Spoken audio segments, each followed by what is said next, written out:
Did Tifa keep ranting and raving about how great Wicked was to the point where yesterday morning I rented it on streaming so that we could watch it with breakfast? And did I watch it and enjoy it? And I agree with her that it's probably one of my favorite movies now? Yes! If you don't know what that was about, you should watch the movie. It's actually really good. I know, right? I told you. Yes! Sounds like it's getting popular. I hope so. It's absolutely deserved, to be fair. It's a really good movie. I had absolutely no interest in ever seeing it until Tifa would not stop talking about it, would not shut up about it. I was like, okay, fine, I think some countries already have it on streaming. I think it's on Amazon Prime. We can get it. Fine, whatever. Here, let's just watch the damn thing. And I'm sitting there with my breakfast, and I'm watching, At some point I'm crying, and I'm laughing, and I'm like, maybe I do like it after all. I know, right? Yes. Yeah. Are you already crying? Yes. Thinking about Wicked. Can recommend. I have to preface this additionally with, I have seen the original The Wizard of Oz movie, the one with the little girl, I forgot her name, Dorothy? Dorothy. Where she goes down the yellow brick road thing, and I hated it. That movie does nothing for me. Absolutely nothing. So I was thinking, how good can this be? Well, there's a reason why the musical has been around for like 600 years already, because apparently it's good. Yeah, the movie is too. I've never really cared about the original either. Like, I've seen it, it's like, well, it's okay. But like, the new Wicked movie I will watch the shit out of. Gonna just put that on repeat. It's gonna be a staple in this household. Meanwhile, Mortenard, I don't know if you can still hear this, but thank you so much for dropping by, confirming you're first and asserting your dominance. Deserved. Gaming Check, welcome in. Congrats on being second. Dark Lord, congrats on spiting Skinner. Hello, Psycho. Hello, everybody. Happy Sunday. How are you all doing it? If you haven't seen Wicked yet, I'm not being paid by the people that made the movie, but it's actually really good. I cried at the end. But I cried multiple times throughout the movie, but especially at the end. I feel like you can feel the love through the movie. Like, it's very nice to watch something where it feels like people who worked on it have like a passion for it. Yeah. Like, the set is stunning, the outfits are stunning, the actors the casting is absolutely great. Also, without spoiling anything, the end of the movie goes pretty much full anime, and I loved it. It was really cool. I didn't expect that from a musical movie. That's what I meant. The ending was perfect. Every single thing made sense. But the way they did it, beautiful. I need to watch the director's cut. Yeah, we're gonna buy every single version ever comes out, I think, at this point. Unless they want to pay Jack. Yes, you can pay both of us even. Or just one of us is fine too, but preferably both of us. Yes, please reach out. We can think about it. We can talk about it. I'm not opposed. I'm happy to talk about things that I enjoy. Yeah, and I didn't really get it because a colleague of mine, by the time I went to watch it with him in the cinema last week, 2 weeks ago. Yes. Time is blending in one. Blur. He's already seen it like 6 times. In the cinema. I know movie can be that good that you will watch it 6 times. But yeah. I will probably watch it again tomorrow. Remember, there was a link to a Wicked website that happened to be 18 plus instead of a movie and some dolls, I think. Yes, that was a whole scandal. They released toys in the USA, and instead of, I think it's... Don't quote me on this. Don't check it out yourself because it's not safe for work. But instead of, I think it's wickedthemovie.com, they printed a different website on there. Which, if you just take the title of a movie and add a .com, you might be really close. I'm not sure. Which is a hardcore pornography website, which was really weird when parents bought these dolls for their kids, and then the kids unpacked. I was like, "Oh, for more details, visit this website." And I'm like, "Mommy?" Oh no. Yeah. Is this Dorothy? No. This is how Glinda pays her bills before and after the movie. Potentially. I don't know. I haven't visited the website. That is quite bad. Yeah, but yes, it did indeed cause a scandal. Yeah, she only has the red shoes on.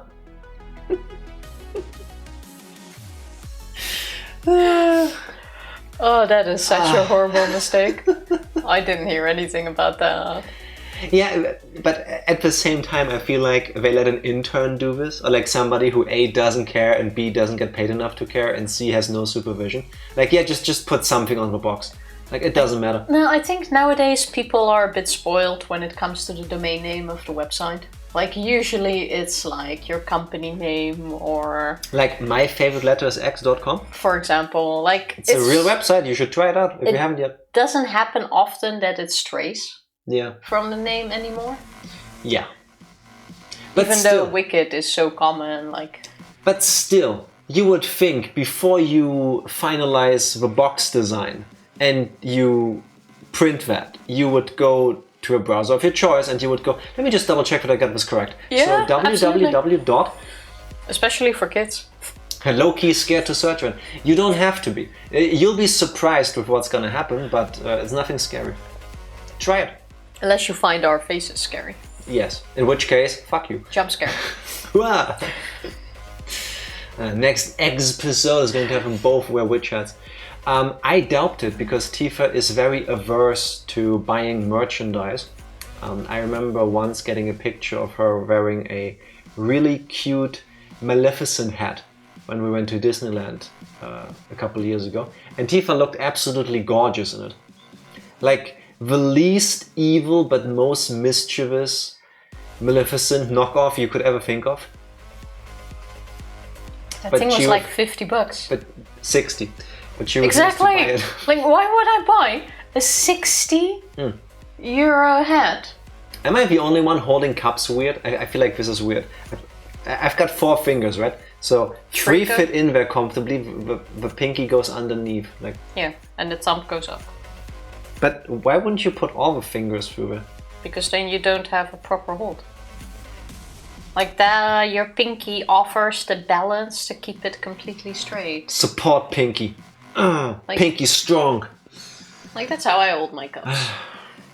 Oh wait, it just redirects to Twitch? Yes, always has. Yes, Gaming Check. Congratulations. Yes. Thank you for trying it out. Thank you for trusting me enough to do this. But yes, it's nothing weird. We just did that because we don't have an actual website. So we figured, might as well do this one. We just claimed everything with our name on it. Yes, before somebody bought all of them and then extorts us for money. The only domain we still don't have is onlyx.com because that one last time we checked was like $4,000. Yeah, I really wanted that one. And I don't have 1/10 of a katana laying around for that kind of joke. But to be fair though, that's a rookie mistake. You'd be shocked how many customers we get at work that already printed like their visitor cards. And then... Visitor cards? Yeah. Visitenkarte. Yeah. That's not visitor card. What's that in English then? I can't think of it. It's that piece of paper that Patrick Bateman gives to people. It's like, oh, this looks really nice in American Psycho. Visitor card. No. What does it have to do with visitors? Well, I don't know. You give it to visitors. It's a business card. A business card, exactly. Yes, thank you, Dark Lord. Thank you for speaking Tiefalish. Who have printed their business cards already with their name, domain name, email address. But they didn't get the domain yet? And stuff on there, but don't get the domain name yet. Oh my god. Then it turns out it's already taken. They complain with us that they want to have their business card money reimbursed by us because we didn't give the domain name. That's not how that works, though. It doesn't, but yeah. I want to say once a week. Also, that's how often that happens. True life hack. If you think about starting a company or anything where you want to register the name of a thing as a website, don't Google that. There are certain websites that scrape that info if you click on them to use their service. I don't know which ones on the top of my head, but they exist. There are some that if you go to check, hey, is this domain available? They take that info and then they buy the domain. That's happened before. Not uncommon. So be fast. if you can. If you ever have to deal with that kind of stuff. Don't Google it, just put it in with a registrar's website to check. You might as well just speak gibberish to me. I don't know what any of that means. You know, at a company where you want to register your domain, just check it on their website. Alright, or there you the official like Whois. But don't put it in Google. Because everybody has always used a Whois. What? It doesn't matter. If you ever need help with that, don't ask me, maybe ask Tifa. If you need help in the domain business, I'm your person. Cup design has been stuck in the dark ages. Yes, it has. Also, this is a dark green cup. Hence why it kind of like dissolves in the green screen effect in the background. Or with green the background. bluish with sparkles. Why are you lying? Because it's sparkling. I think we've... Do you see sparkles on this cup? Am I lying? Tifa, don't make me take a picture of it and post it on Discord. No, it's a dark I clearly green... see sparkles. Which look very similar to our background, actually. See, if you had been cute, you would have said like the stars and sparkles that you put into my eyes when you look at me, Jack. I would have said that, but clearly I would be lying because there are no sparkles according to you. And that's why I'm the adorable one. Because I at least thought of it. I was gonna slurp it, but it's hot. Yeah, please don't. Put that down when it's hot. No. Thank you. Very sweet. Now put that away. I want to hold it. It's Nobody's stealing the tea. It's comfortable. It's reassuring. Tifa drinking out of a milky galaxy. Yes. The Milchstraße, as we call it in German. Yeah. I think you can still see, but it even made my black tea turn white. What? Because it's a milky galaxy cup. No, it's because it's black tea with a shot of milk added to it. Why would you lie on the internet? We call it the Milky Way. Oh, yeah, true, like the chocolate bar, right? That confused the hell out of me as a kid. Because why would you have a chocolate bar named after the space thing? Like, why stop there? Why not go Milky Way, Mars, Uranus? I'm just saying. Uranus is an acquired taste. Yes. It's not for... Yes, it is. It's not for everyone. I was trying to make the joke first. You beat me to it. Nice. You were actually gonna say it. Yes, I was leading up there. I was still struggling with a way to get to the punchline, but you... Nice. Okay. Thank you for the support. We do have a mask. Yeah. No, Mars and Milky Way are two different companies. No, they're not. Yes, they are. Or the same company maybe, but two different bars. Yes. Yeah, that's what I'm saying. Not the same. Yeah. You just said it's the same. But Mars and Milky Way are not the same. Tifa is confusing me. Milky Way is the name of a candy bar with nougat and caramel. Is that really nougat? Or don't tell me Milky Way is different in the US. I don't think Milky Way has nougat in it. Wait. But it's awfully sweet. There is a US and Mexico version and the global version, so at least they look different. Okay. We have the blue Holy version. Shit! They are different! They are different! The Milky Way bar in the US is made of nougat topped with caramel covered with milk chocolate. Now, that's what we over here call a Mars bar. That's Mars to us. And the global version has no caramel topping, consists of a nougat center that is considerably less dense than that of a British Mars bar and the American Milky Way bar. Why would you have the same name for multiple different things? Can we agree though that Snickers is the thing with caramel and peanuts? Because that's so confusing. Okay, now look up the chemicals that we don't No, have. thank you. No. You might have a point there. I'm not sure if I'm brainwashed at this point, but sometimes I see articles or like skits and stuff where they talk about food in the USA and about all the different chemicals they use. Now I know that some of them just have weird names in the US, like Red 4. That's a coloring agent. But apparently, for some reason, instead of giving it its proper chemistry name, you just go color and number, which confuses me. But that's fine, I can learn, right? But they are so different sometimes. Like, did you know that McDonald's in the US puts beef tallow in the fat that they fry the fries with? Okay. Over here it's just oil and salt after. I would think that changes the flavor too. Yes, it does. It tastes kind of like beef. Or like beef fat.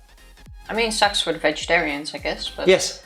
McDonald's in the US, I can't even fucking eat the fries. Thank you. But what I don't get for products that are sold everywhere, like worldwide, like Fanta, Mars, Snickers, I know, whatever you can think of. Why they change the recipes based on the country? Why not just have every factory with the same ingredients? Because first of all, some ingredients are illegal in other countries. Like in the US, you're not allowed to have iron brew. Because that level of orange is considered legal. Stuff like this. Similarly, certain things that they put in food items in the US aren't legal here, or people just aren't accustomed to. Like these things are fine-tuned to the tastes of the individual market. Yeah, I guess. Fair enough.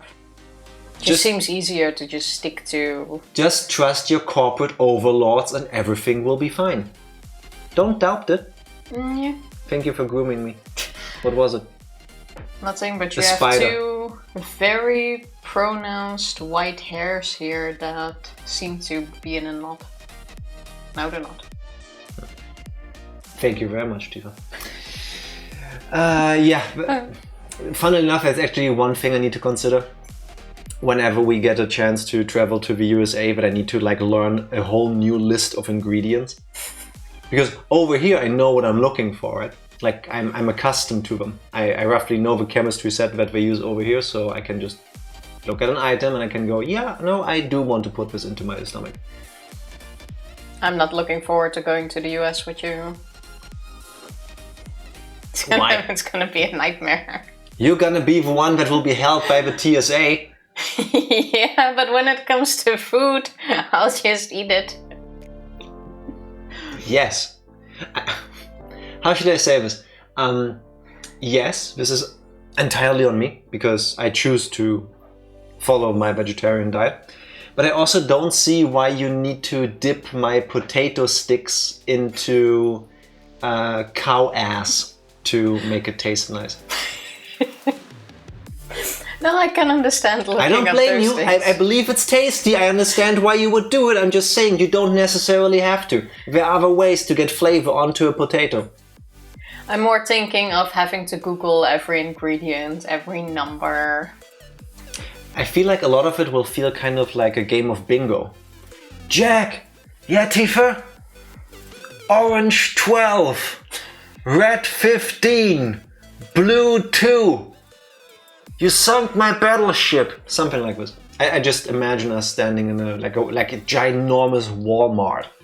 Just yelling across. Well, actually, I wouldn't do that because I find that really annoying. Well, maybe something like that. We're gonna find out how it will be. Maybe in a couple of years we can plan something to the US. I'd still like to go once. Yeah, let's aim for... Like 2030 or so? Yeah. Yeah. Unfortunately, it has moved out of the range of the next, let's say, 4 to 5 years. For no specific reason. Before we go to the US, I would still love to go to Japan first. That's the plan for next year, no? That's still the plan for next year, no? It was supposed to happen this year, but then one of us didn't know when she would be able to plan her vacations because she was unsure about work stuff. Yeah. And it wasn't me, in case that wasn't clear. Well, even next year is gonna be rough. My biggest problem is, and I'm gonna complain about it again, Jack.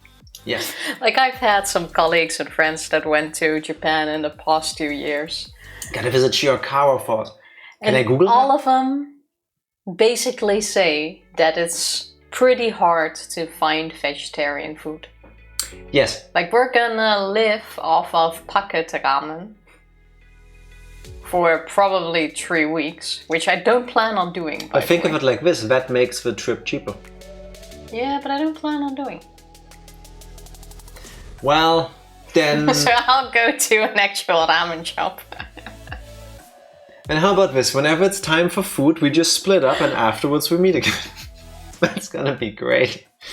Tifa's gonna eat all the delicious things in like Tokyo, and I'm sitting in the hotel room, I guess, with a water boiler. That's kind of how I imagine this trip will boil down to in the end.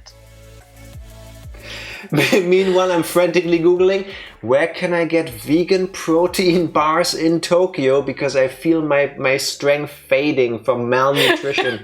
Because all I'm eating is water, salt, a few spices and noodles. Can I just have plain rice? With an egg on it. Every single restaurant, every single place.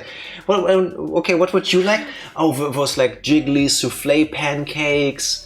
The nicest cakes. I would assume you can eat those, except for maybe the actual cakes, because I believe the majority is made with gelatin. Yeah, but what's in the sauce? Do you see what I'm dealing with every single place we go to? Yeah, but I don't know what's in the chocolate. I don't know what's in the sauce. Tifa, listen. Yeah, I get it. Don't worry. I get it. I respect your decision. Again, it just doesn't make it easier when we go to somewhere.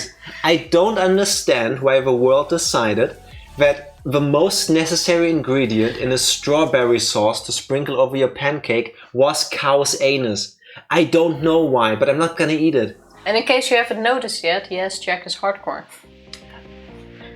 Why say I'm not going to eat anything that an animal had to die for and then go, yeah, but not these 3 weeks in this year. No. Yeah, I respect your decision, but it doesn't make me want to start planning, you know what I mean? But if you don't plan, we're never gonna do it. Yeah, I know. Because I will need to plan this. I will need to pre-plan 3 to 4 meals for the entirety of a trip a year in advance. And then hope none of the stores I want to go to are closed or out of business by the time I get there. Can you tell I'm looking forward to that trip? We're gonna get there at some point. At some point, yeah. Oh, Shirakawa is the IRL location for Hinamizawa. I'm gonna Google that next year because I'm pretty sure if I'm gonna Google Shirakawa, I'm gonna get into the people who Googled Shirakawa also searched for Hinamizawa, Hiniminimi, spoilers. And I'm not gonna do that. I think you would be fine, but... But I would be totally down if that's a place we can easily get to with like public transport. I'd be down. But and, yeah. And when we get there, I can post spoiler-free photos. Yes, please. Yes, please. I would love it. Then we go there, and then we have to like take the bus because it's the countryside. Then we get out, and then we feel this weird sensation of other people in the bus giving us mean looks. And then we're like walking around because we booked a tour guide, and we're standing at this bus stop, and then there's this little 5-year-old blue-haired girl, and she's giving us weird looks too. If that happens, I'm gonna start running. No, Tifa. Jack's already halfway across the rice field. If I see a single little blue-haired 5-year-old girl on my trip to Japan, and if she makes any cute sounds, meep, meep, I'm gonna fucking run to the next... I'm gonna sleep at the airport until the next plane is available back to Germany. I don't care. Played enough of Higurashi to know better. No. So yeah, it's gonna be fun. For her, potentially. Maybe we should book like 2 different like guided trips all across the country. Like me with like a specifically catering vegan tour and you a good one. We'll see how we'll do it when the time is there. So yeah. Oh, one more thing talking about food. Life story. Yesterday, because we haven't had burritos in ages, we went to our usual burrito spot. And for some reason it was busy as hell. It was really full. So we ordered our food and then we sat down. They have a weird system. You order first when you sit down. So the That's only... a weird system. It's quite common. No, usually you sit down when a waiter comes and then we take your order. Anyway. It's a self-service thing. Anyway, so we get there and it's like, well, by the time we can sit down, every single table is taken. The only one that still has space is like this larger table for a group. But there's already somebody sitting there. So like, hey, do you mind? Yeah. So Tifa, for some reason, decides to not sit across me, but next to me. Yes, because it was weird, because across from you there was already sitting someone, which means it was a table for 8... No. Got up the moment we arrived. Wait, I'm gonna... No, he got up after sitting down. I'm gonna write down the table structure for you. Whenever you're in a moment like this, where I am trying to tell you a story and Tifa keeps changing the details, just trust that it happened the way I said it did. Here's the table. And I should have put it around it, but the chairs are now in the table. The round things are the open seats, and the X is what was taken. X wasn't taken. That's why it's our username. Also, like the sitting arrangement is a bit weird. I'm sorry, you drew a whole huge domino piece. What are you trying to tell people? Oh, kinda, no? Like a Lego piece. But sorry. Anyway. I wasn't gonna interrupt. You're really bad at that. I know. Anyway, Tifa moment. We wanted to sit down. The only place available was a larger table for a group. There was already somebody sitting there. We sat down. The moment Tifa sat down next to me, the person who already was sitting across me just got up. So instead of when Tifa went, oh, no worries, Jack, I'll just sit across you. No, she sat down next to me anyway. This is important because the next couple comes in. And it's a guy and a girl, and they are chatting with one another, and they have the same issue we have. There are no tables for just two people. So they look around and begrudgingly then they come over to our table and they go, hey, are these taken? Do you mind if we take those? We're like, no. And now we sort of have this double date situation suddenly happen, like a blind double date. And I don't know if you've ever been on like a double date kind of thing. I haven't, but usually I would expect or I would hope that the person I'm with sits across me, because that's the natural way my body makes me look. As in, when I sit like this, I look forward, right? That makes sense, right? But Tifa is sitting here. Well, other side, but that's the point. I should have moved there. So I'm like, yes, Tifa, beautiful weather today, and he's doing the same thing. So Tifa and her sit across from each other, and me and the guy. And the guy is telling her that he's been to this place a couple times and food is amazing, blah blah blah. You always have to order a burrito or whatever. Tifa had one. I had a bowl. If you've never had a burrito bowl, it's basically all the stuff you would put into a burrito, except it's not in a burrito, it's in a bowl. And then you can choose if you get like the tortilla on the side, if you want to do it like this, or just some nachos. I chose nachos. It's easier for me. I just eat it with a spoon. I mix it all like an animal, like a bibimbap, talking about Korean food, which you're supposed to mix, I guess, and I just eat that. So he's he's chatting her up. I'm not sure what their situation is, but I feel like there is some sexual tension between them. I can already not speak. It's going to be a great day. So I'm thinking, okay, listen, we're really close to one another because the space isn't that big. I'll just make it very obvious that I'm talking in English with Tifa, as I normally do anyway. So I'm conversing with her in English to try to give him some sort of semblance of privacy, right? Because they're speaking German with one another. I understand every single word. So, dude, I have a very awkward, like, where do I look? Yeah, if you ever see this, I understood every single word. Sorry, I was trying to give you a moment. So, we're sitting down, and she has a drink, he doesn't. Okay, whatever. And then she goes, yeah, you know, I've been meaning to talk to you about all the stuff you've been doing. I don't really know much about you. So clearly, like, it was a fresh relationship. We're trying to connect in some sort of way, which, you know, cool, more power to you.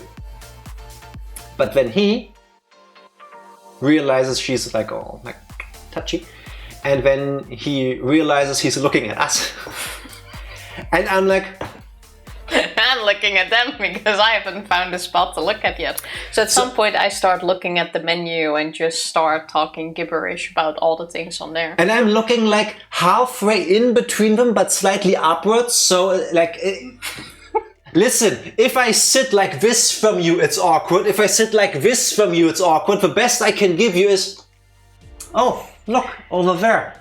I think there's a cobweb in that corner. It didn't help that we made it extra awkward. At That's some my point, natural stance. he was giving her tips on how to eat her burrito. Because those things are quite big and they spill, they open. Just go goblin mode. Just, you take the thing, you hold down and go, hop, hop, hop. He's like, put it on the table like this, don't move it, and you move to the burrito. And she's like, oh, but I can't be doing this. Like, people are watching. It's getting so messy, and I have like tomato stuff all over my face. Tifa, meanwhile, oh, as you would. So he says that, and I go to Jack like, I have tomato on my face, don't I'm I? like, yeah, you do. Want me to do something about it? So this dude is, I feel this dude looking at me at some point while he's explaining on how to not eat the burrito. He didn't order anything. As they keep conversing, they talk about the fact that he loves the place, but when she texted him, hey, you want to get together? He had just had dinner. So it was even more awkward, basically. So she was there with this giant burrito and a drink, and he's like, is it good? But wait. It's slightly more awkward. I was trying to be the nicest I can. So before the food comes, right? So he's like, yeah, and you know, burritos, like they changed my life, they're so delicious. And inside I'm like, 10 out of 10, I fully agree. You got her. Like, yeah, you brought it to the right place. This food is actually amazing. Yeah, but you know, some weird people, they order burrito bowls and it's like a plate. That was just before your bowl came. And then there's just everything together, and then like you need to like manually mix it, or like you need to be like really weird and just like mash it together. And I'm sitting there like, okay. And then my burrito bowl appears. And it's not like we wanted to listen in, but the table is kind of small, especially when you sit across from We're less than an arm's distance away. So when we are already awkward people, especially in a situation like this. When the food comes, Tifa gets her burrito, I get my burrito bowl, I look at my bowl, I like look between them, but like my left eye, like a chameleon, like I eye him. He's like, he looks at me, looks at the burrito bowl, looks at her, as in the girl next to him. Yeah, anyway, the burritos are really amazing. and then like, I take my spoon and I'm like, I start mixing because that's how I eat them. I paid for it, I get to eat it however I want. And then meanwhile Tifa is like, Jack, something wrong? You're very quiet. And I'm like, no. Yeah, because I've been talking gibberish about the menu for 10 minutes because I'm looking like towards Jack, but up, because the menu is like really big on the side of the wall on that side. So I'm trying to look mainly there because I'm awkward as shit in these things. Yeah, what are you gonna do? So, you two fucking? Like...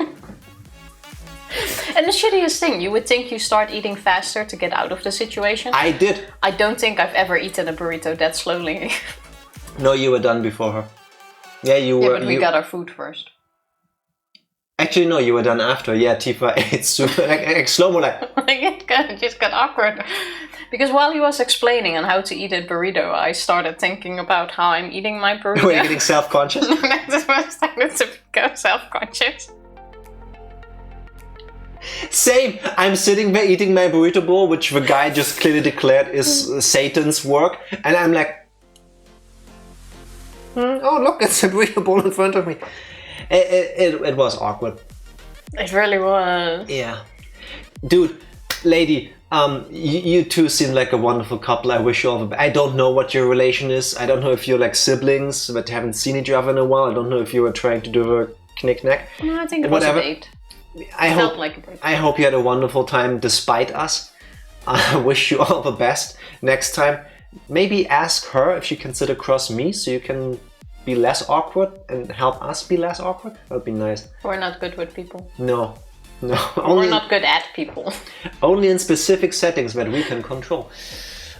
What's the German for goblin mode? Just goblin mode. Tifa, too, I say, but they weren't speaking German. I'm like, yes, they were. No, they started in English. But they were using so many English words. I'm like, yes, they are young Germans.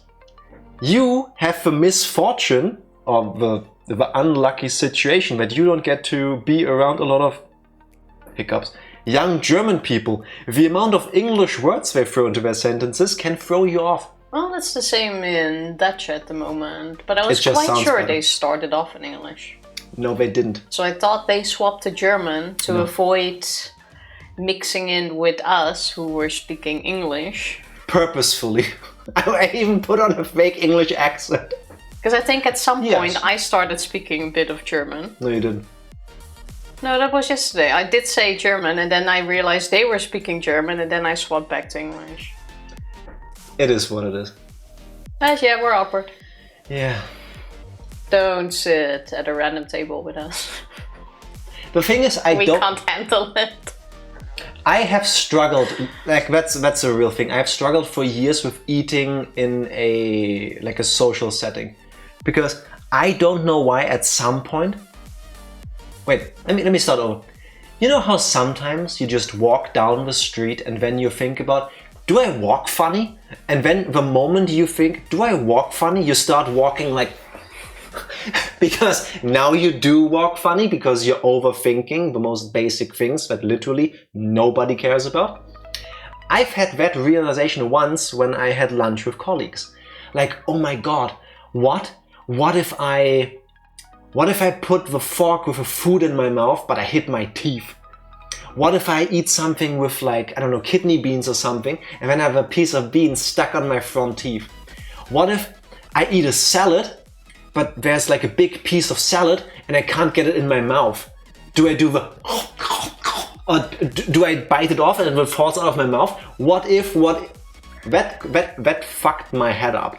But that's always the case. The moment you feel like you're getting watched, it gets awkward as fuck. Yeah, so I had to actually overcome this through just doing it. So I went for lunch with colleagues and I realized, first of all, this happens to everybody. That's completely normal. And nobody gives a fuck.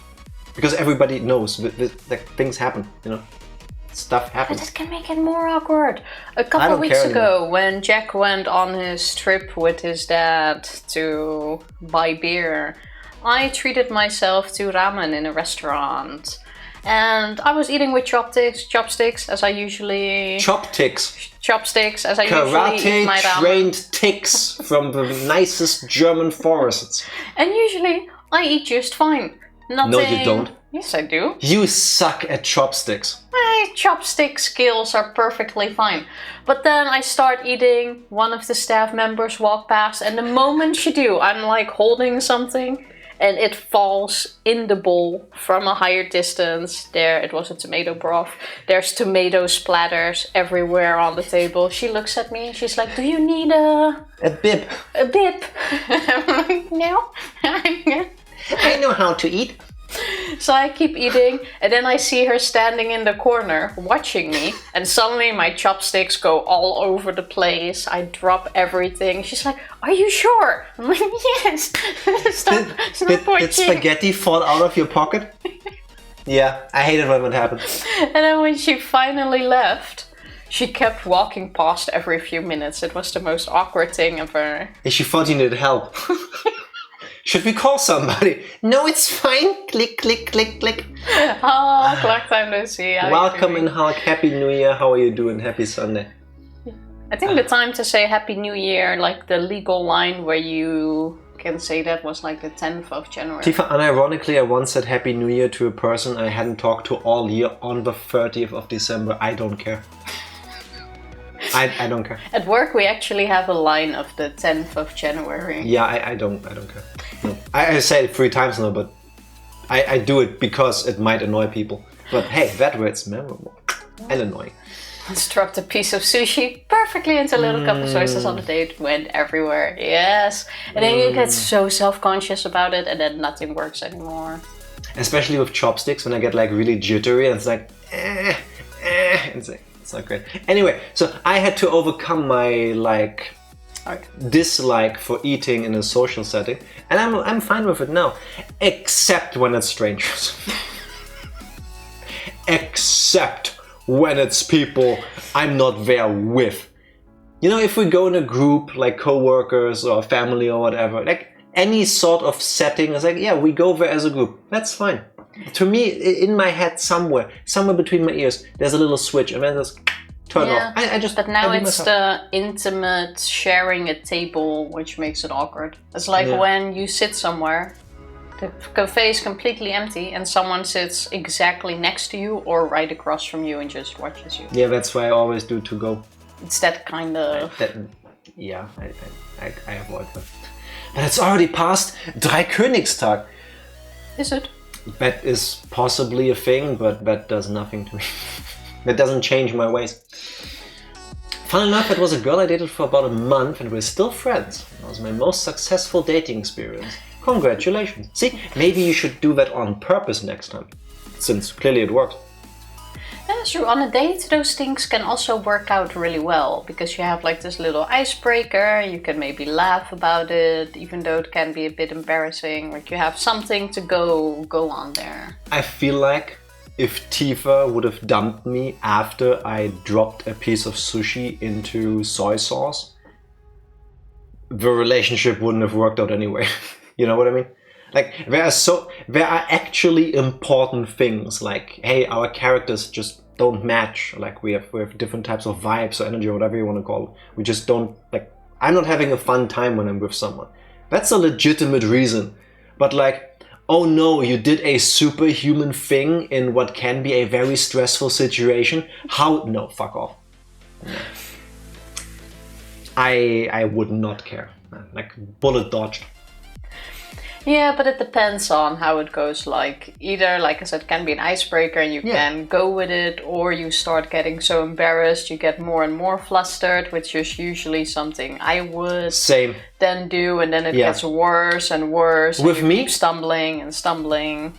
If this was like a first date experience, so I would drop the sushi into the soy sauce when I would try to fidget to get it out. The sushi would completely break and dissolve in the soy sauce. So nobody can have soy sauce anymore because it's just a mash of my sushi and what was left in there. Then I would turn beet red. Yeah. Then I would forget how to breathe. And then I would probably fart. Yeah. That seems about right. Yes. And then I would think of all the ways I can possibly find a way to just be swallowed by the ground I stand on. Or like, hope maybe there's a gas leak and the building explodes and I don't have to think about it anymore. Something like that. And I would, for the next 40 years of my life, randomly wake up at 2 a.m. thinking of that exact scenario. Yeah. Yeah, you sometimes have these human moments stuff where you will randomly think back to, even though it wasn't even that bad. I have a little while ago thought to myself, I will stop doing this. Just because I remember a cringy moment of my life doesn't mean anybody else does. And if they can like forget about it, why can't I? Happens to everybody. I mean, yeah. But there are things where I sometimes think of and go like, oh god, but there's nothing where I still get so embarrassed about. Thinking about things that do still keep me awake at night, that some people will never live down. Tifa! That's exactly what my therapist told me. Hey, and we're cheaper too. No, we're not. We take double. But we're worth it. Easier said than done. Yes. Yeah, absolutely. 100%. Just because I said I will do this doesn't mean I'll be great at it. But that's my goal. I don't think you can really control that. No, but when the feeling comes, you can face it and you can tell yourself, it doesn't matter. I hope it will get easier with time. Fair enough. Let's talk to my insurance. First, we'll have to talk to Tifa to please give us a recap of what happened the last time. Wait. I'm prepared. She actually wrote herself a card.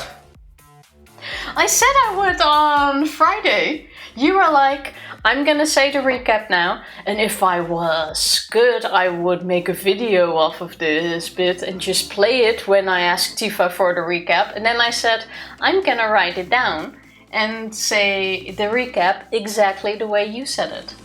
Tifa, I appreciate the amount of energy and work you put into this, so here's your card, please. She has prepared, so everybody give a moment of your time to Tifa with a little speech.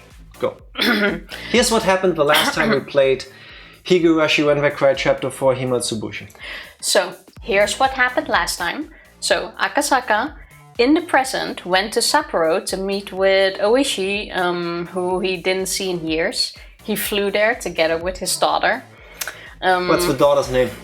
You didn't say that in the recap. I wrote it down exactly as the recap went. Tifa prepared for the recap 2025 starting wild. Yes, in over 4 years. No, around 5 years now. This has never happened just once. I'm gonna put it like here so I can do the... Wait, I'll hold it like a cue card presenter. Do the totally not reading. So he flew there together with his daughter. And Akasaka and Oishi catch up, and we learn, among other things, that Yukie died on the night of the Watanagashi, and they have been exchanging information. Nerd! That's what you missed last time. That's the short version, yes. And because Tifa actually wrote it down, yeah, no, except for the fact that you didn't call her Miyuki, that's Akasaka and Yuki's child. You got it. No, you did not say that in the recap. I said I would write down the recap exactly as you said it. Okay, from now on I want you to write down the recap so that they're actually good, not just as a joke about something I said, but because you want to come prepared. She's got your back. No, she does. 100%. Yeah. 10 out of 10 move. I own that. No, fair. Well done. Well done.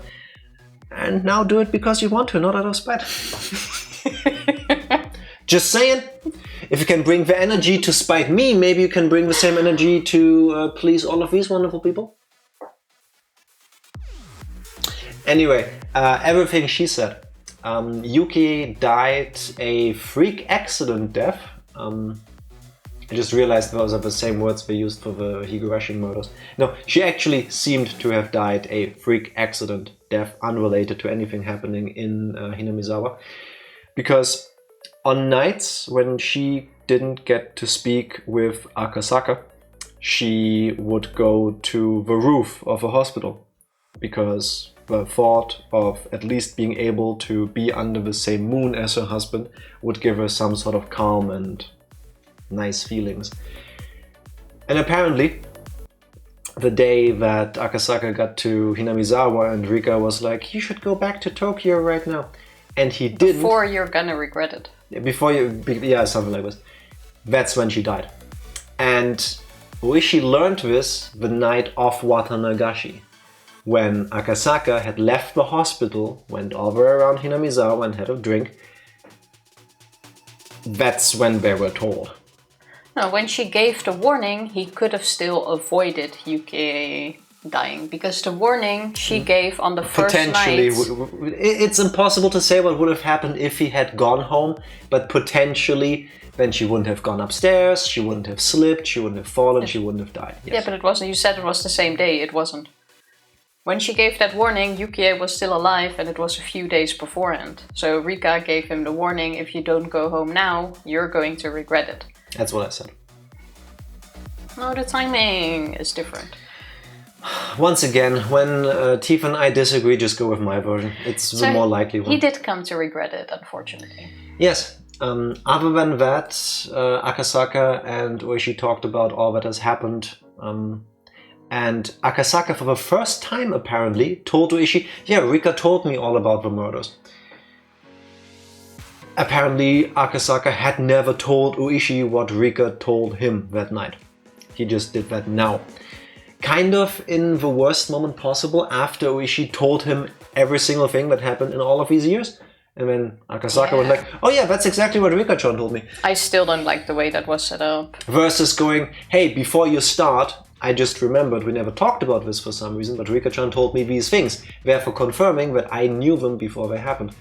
But, oh well. Akasaka also believes that the disaster in Hinamizawa that killed almost the entire village was not actually a natural disaster, but set up that in case Rika got murdered, someone would activate something that would release all of these gases, and he wants Ooishi to investigate that. I'm not sure if he really thinks that as his main theory, but one thing he came up with is like, well, springs and like swamps are just water that made it to the surface, like above ground, right?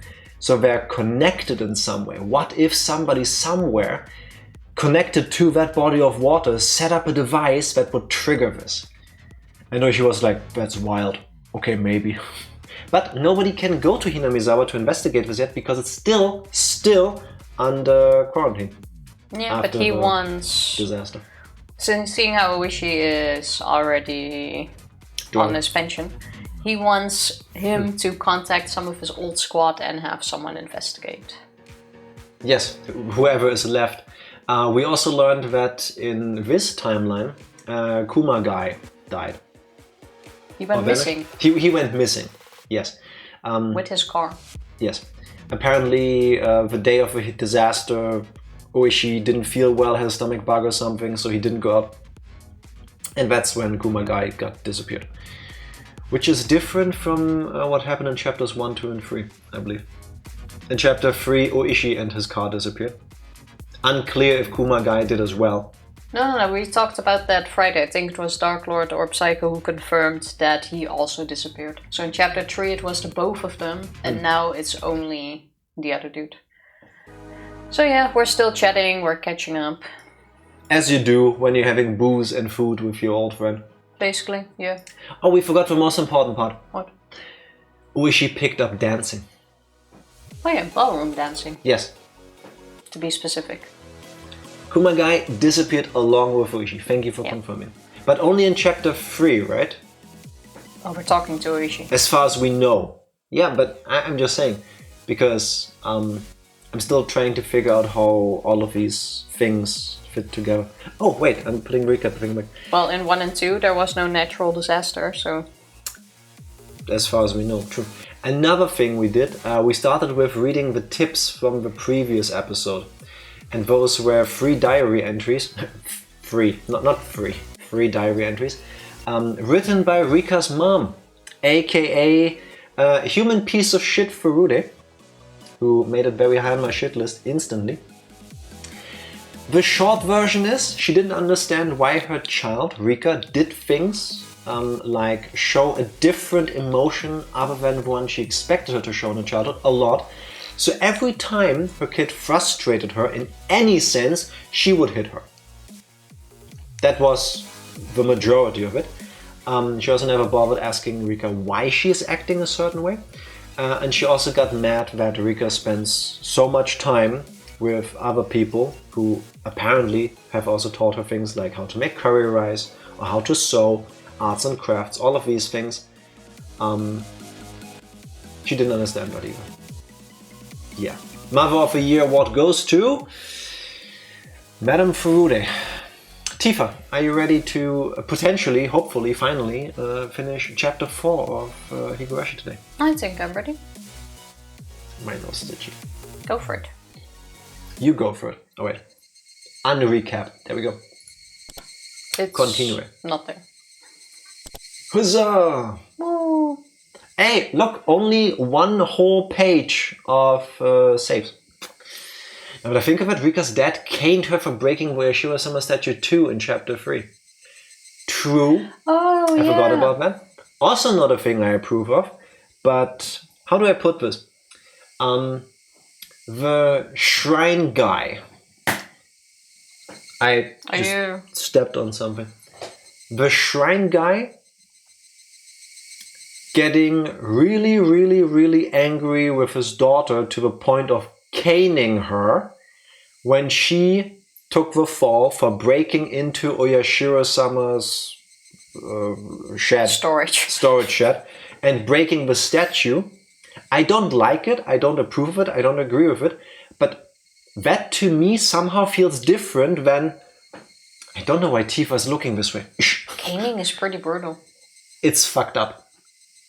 But still, like, I've never been caned. Maybe I would feel different if I was. But that, from what we've seen, is a singular incident. It's still messed up. It's not a competition. Both are fucked up.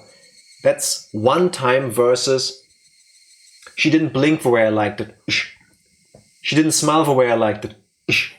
You know? It's like, from what I got out of Rika's mom's diary, it's like... Well, every time she breathed wrong, I hit her.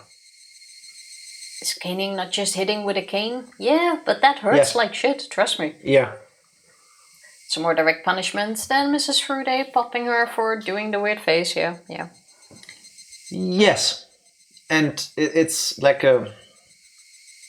Again, I'm not like trying to sound like I condone it, but there is something happened, and then there's a consequence. And it's something in the context understandable happened. You offended our god, our guardian deity. You broke the taboo, you broke into the thing and you destroyed something.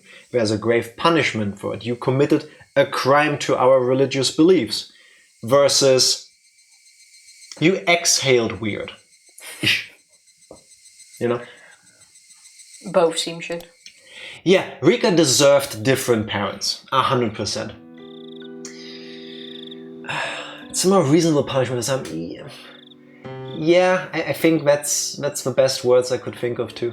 Yeah.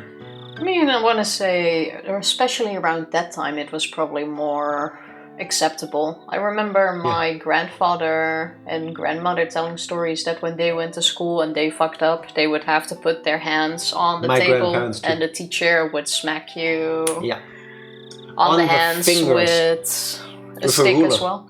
Yeah. Or a pointing stick, yeah. Same with my parents. Yeah, that was still... Corporal punishment was still a thing in schools in Germany until entirely too late, if you ask me. Disgusting. But...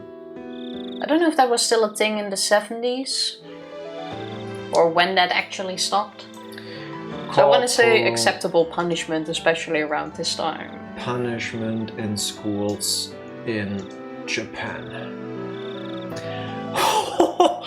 Corporal punishment has been banned in all settings in Japan. Since April 2020. You know, every time you see like a TikTok or something like, oh my god, Japan lives in the future. In some regards, maybe. 2020. I need a sip. I did not expect that year to show up. I hoped it was something else. I want to assume, though, in a lot of schools, it wasn't already longer done. Wait. Corporal punishment in schools in Germany? Please. Let us take the W here. School corporal punishment, historically widespread, was outlawed in different states via the administrative law at different times. It was not completely abolished everywhere in Germany until 1983. And in 1993 it became a criminal offense if a teacher did that. So I want to say in those 10 years it took place enough that they had to put it under the loop again and actually make it a crime. Under the what? Under the loop. Under the what? Take it under the loop. What's a loop? No, that's a magnifying glass. Yeah. You're trying to speak German, but you say the words with an English Loop term. is also an English word. A loop is when you go in a circle, like this conversation. Tifa, you're thinking magnifying glass or magnifying lens. Under a loop. That's not a thing. Well, maybe not. Oh, what does it mean to take? Oh no. Okay, maybe not. Yeah, Tifa is trying to say unter die Lupe nehmen, which is to shine a light on it, I think is the right expression in English. To use a magnifying glass to enlarge something and get a better look at it. like me at whenever you try to sound smart when you say things like... It seems like an English word. Took them until the 70s until the French stopped using the Madame Guillotine. Maybe they shouldn't have stopped. Sorry, but I always find it so funny you say that, because you are very against like the death penalty, but you are in favor of guillotines. Yeah, as a deterrent. But if you don't actually use it, it's not a deterrent anymore. Like at some point, I'm gonna call your bluff. I hope you don't. Then my plan doesn't work. Imagine if every time a billionaire goes like, yeah, fuck everybody else. You just get legally, you get the right to just take them. Like you get to put your arm around them and go like, hey, you see that thing over there? That's a guillotine. That's the thing that installed democracy in France 250 years ago. Yeah, but if it doesn't have fresh blood on it, it's not as scary, is it? We can get some fresh blood. Guillotine is the cheapest option. Yeah, it kind of is. Ryukishio 7 also made a later visual novel called Loopers. Tifa knew this, of course. Now, I've predicted it. Are you ready? Are you all looped out? I'm looped out. Akasaka-san. Are you okay? No. No. That's the end of the stream, everybody. Bye. I'm not okay. At some point, Ooishi had returned with a notebook in hand. Why can't I advance the text? No, I can. Until I saw the expression on Oishi's face, I didn't realize that I was in tears. I never realized. I never realized she wanted help. Akasaka-san, calm down. But it's all too late now. She was killed in such an atrocious manner. She was counting on me, but I couldn't save her. I couldn't save her. One thing we forgot in the recap, Akasaka believes that Rika told him all of these things as a cry for help. Because she also said at the point where, hey, I'm gonna get killed, that she wanted to live and be happy. I found what was making the weird sound when I moved my feet. So what are you doing? No, you can keep them on and just stand on the fox with them. Thank you. My dad listened to me for once near Christmas, and I said that I haven't had hazelnuts in forever. I like hazelnuts. Oh. So he got me a bag of hazelnuts. So every evening, after stream in the evening, I would grab some hazelnuts and a nutcracker, and I would crack some open and I would eat them. But if you've ever cracked hazelnuts, you know they are basically like nature's hand grenades. Like if you crack one, shrapnel will go everywhere. And I did vacuum in here, but apparently I missed a piece and it found its way under my shoe. So that was the sound you heard earlier. So now I kicked it away. Don't step on that later. It's gonna hurt. What are you doing? Stand on what? The fox. On the fox, which is under the desk. It has seen better times. It used to be not flat. It used to be poofy. It's a ginormous house shoe that you put both your feet on. It's one of the nicest things I think you got me for Christmas once. Valentine's Day. Oh, was it Valentine's Day? It's super nice. Compact size. Now it's been stood on for like 10 years. So. But it's really nice. Yeah. I thought you said fox. Yes. Hazelnuts are great. Yes, they are. I don't like hazelnuts. But I do like hazelnuts in things. You know what I like? Reading my lines. Like in chocolate. But just eating hazelnuts I don't like.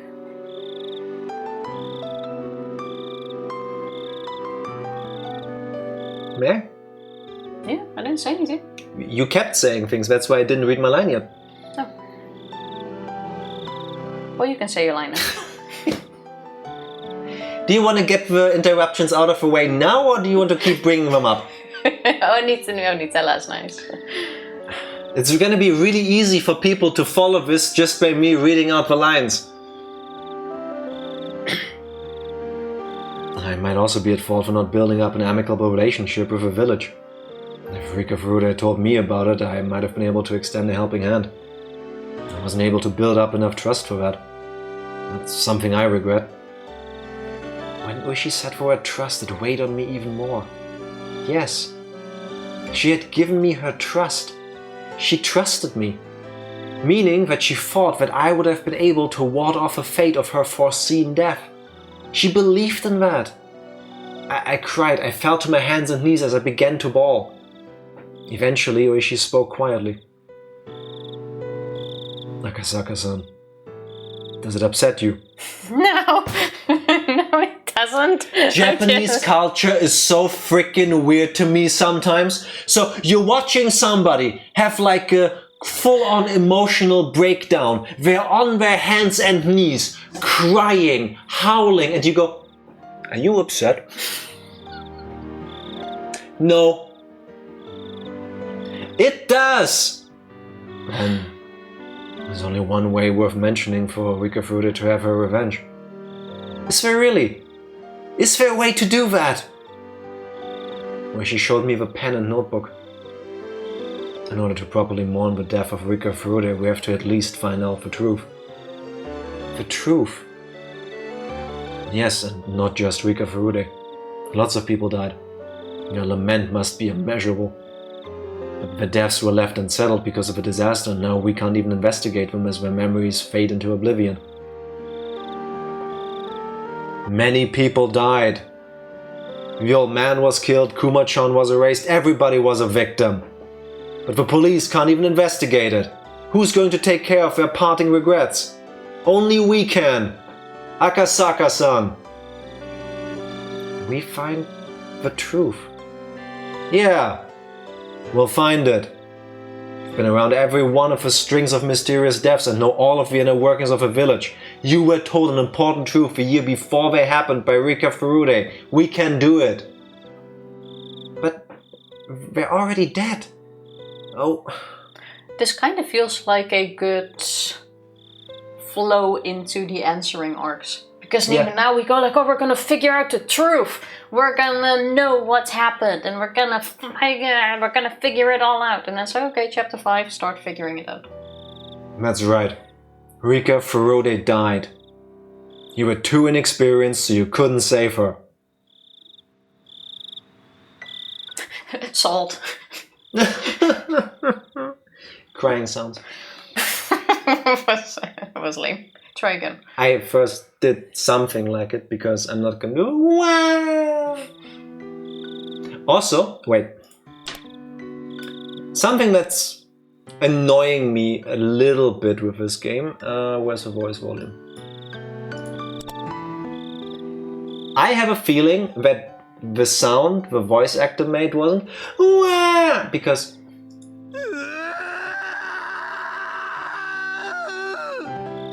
it was. Closer than what I thought, but... That was definitely a...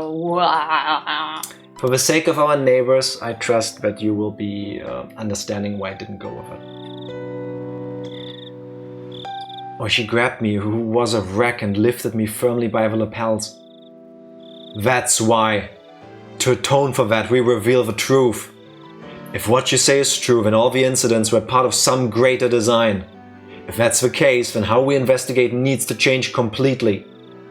I intend to spend tonight summarizing all the information you and I have, and then get in contact with one of my former subordinates first thing in the morning.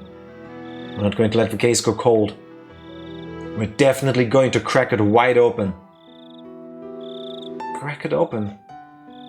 Crack it open! We will. Several years have passed, but it's not beyond the statute of limitations. Even if the case has been postponed, it's not closed. It's still going. We're going to keep it going. Yeah, you're right. Let's do it, Ooishi-san. I won't let it end like this.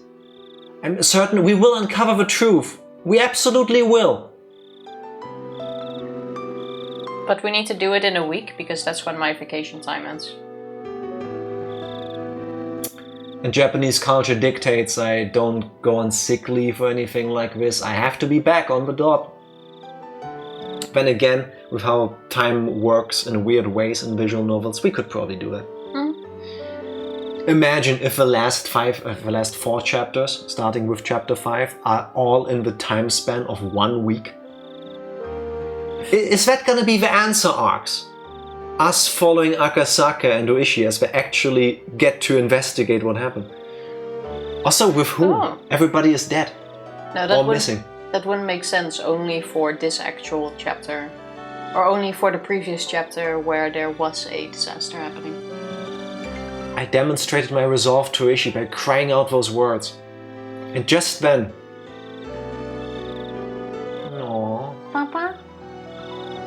The sliding door behind me opened and Miyuki revealed herself while sleepily rubbing her eyes. My shouting must have awoken her, and then she rushed over to me. What's wrong, Papa? Papa, why are you crying? No. Oh, it's nothing, Miyuki, it's nothing. I tried hard to smile while wiping away my tears, and though Miyuki looked like she was about to cry herself, she extended her little hand to me. Are you alright? Did you have another scary dream? Don't cry, Papa. She is so sweet. That's adorable. And when she makes that gesture toward me, I saw the figure of another girl overlapping with her. I would be bawling so hard. And her innocent gaze and innocent expression felt frustratingly nostalgic, filling me with painful torment. A girl who couldn't be here because I didn't reach out to her. She brought my daughter's body to offer me words of comfort. Akasaka, please don't cry. I'm actually getting teary-eyed. Oh, I was thinking the same.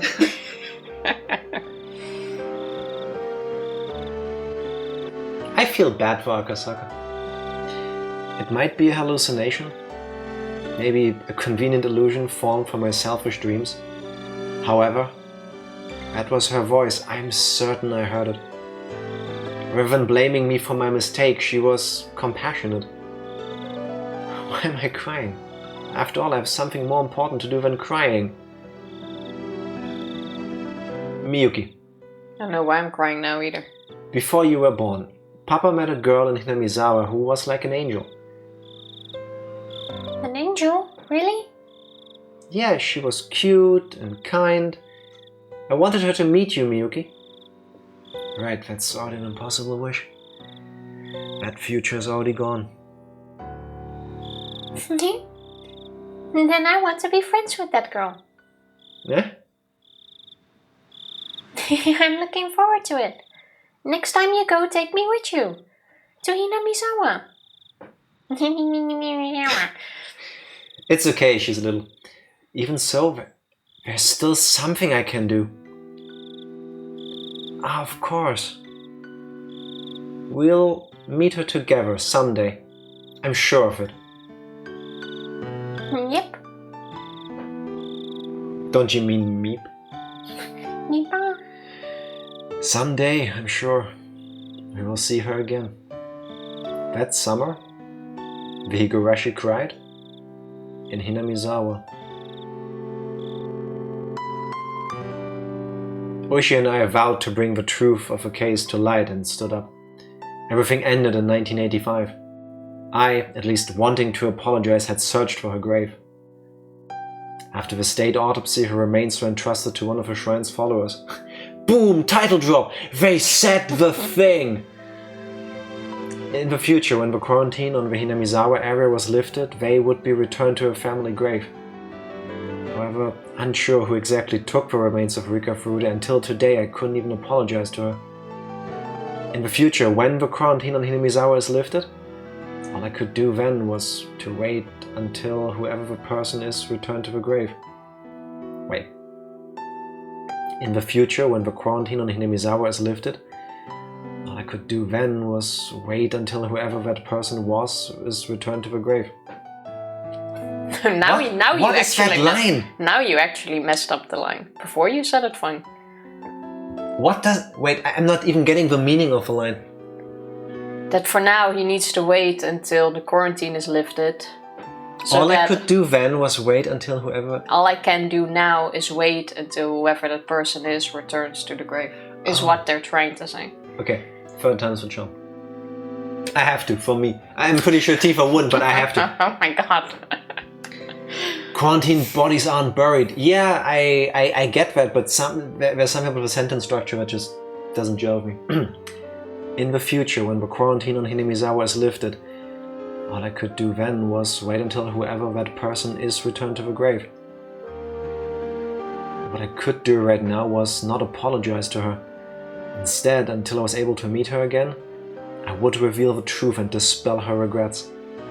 Even now, sporadic eruptions of gas in the Hinamizawa area meant that the prospect of a quarantine being lifted wasn't happening anytime soon.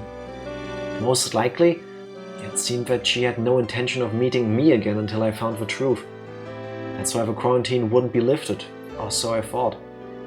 Until the day I grasped the truth. It was the following year. Ooishi and I co-authored a book on the string of mysterious deaths leading up to the Great Hinamizawa disaster.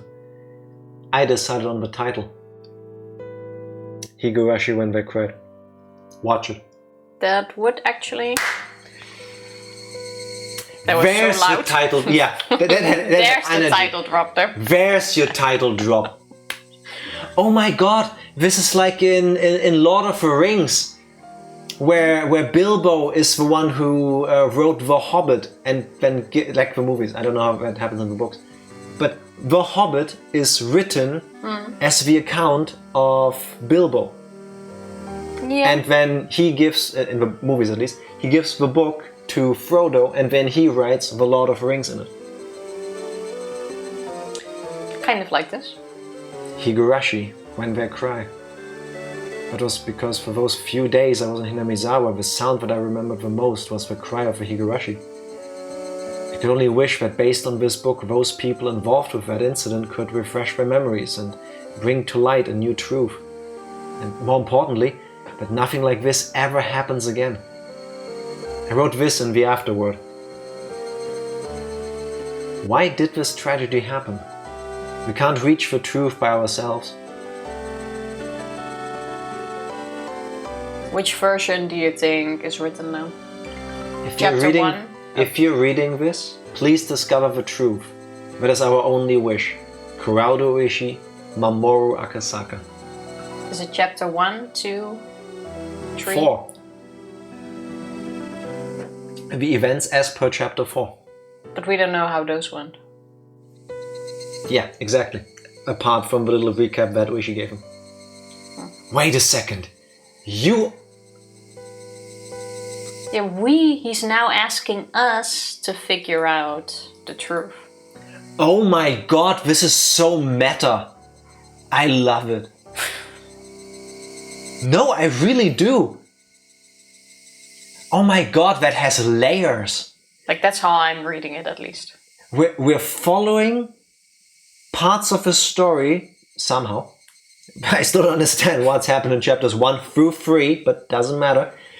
And then the characters in the game write the book, which is the story. And oh my god. Mamoru means defend or protect.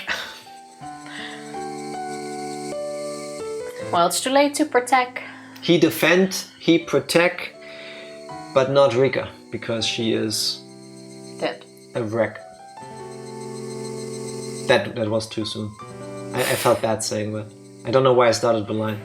I want to apologize to everybody that just heard that. This year, the quarantine on Hinamizawa still hasn't been lifted.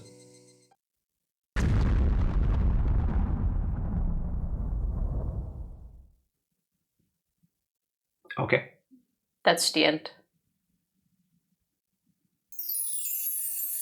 A new scenario has been unlocked. All cast review session has become available to play. Select extra on the title menu and then pick the all cast review session. Wait, what? What? How is this new from anything else?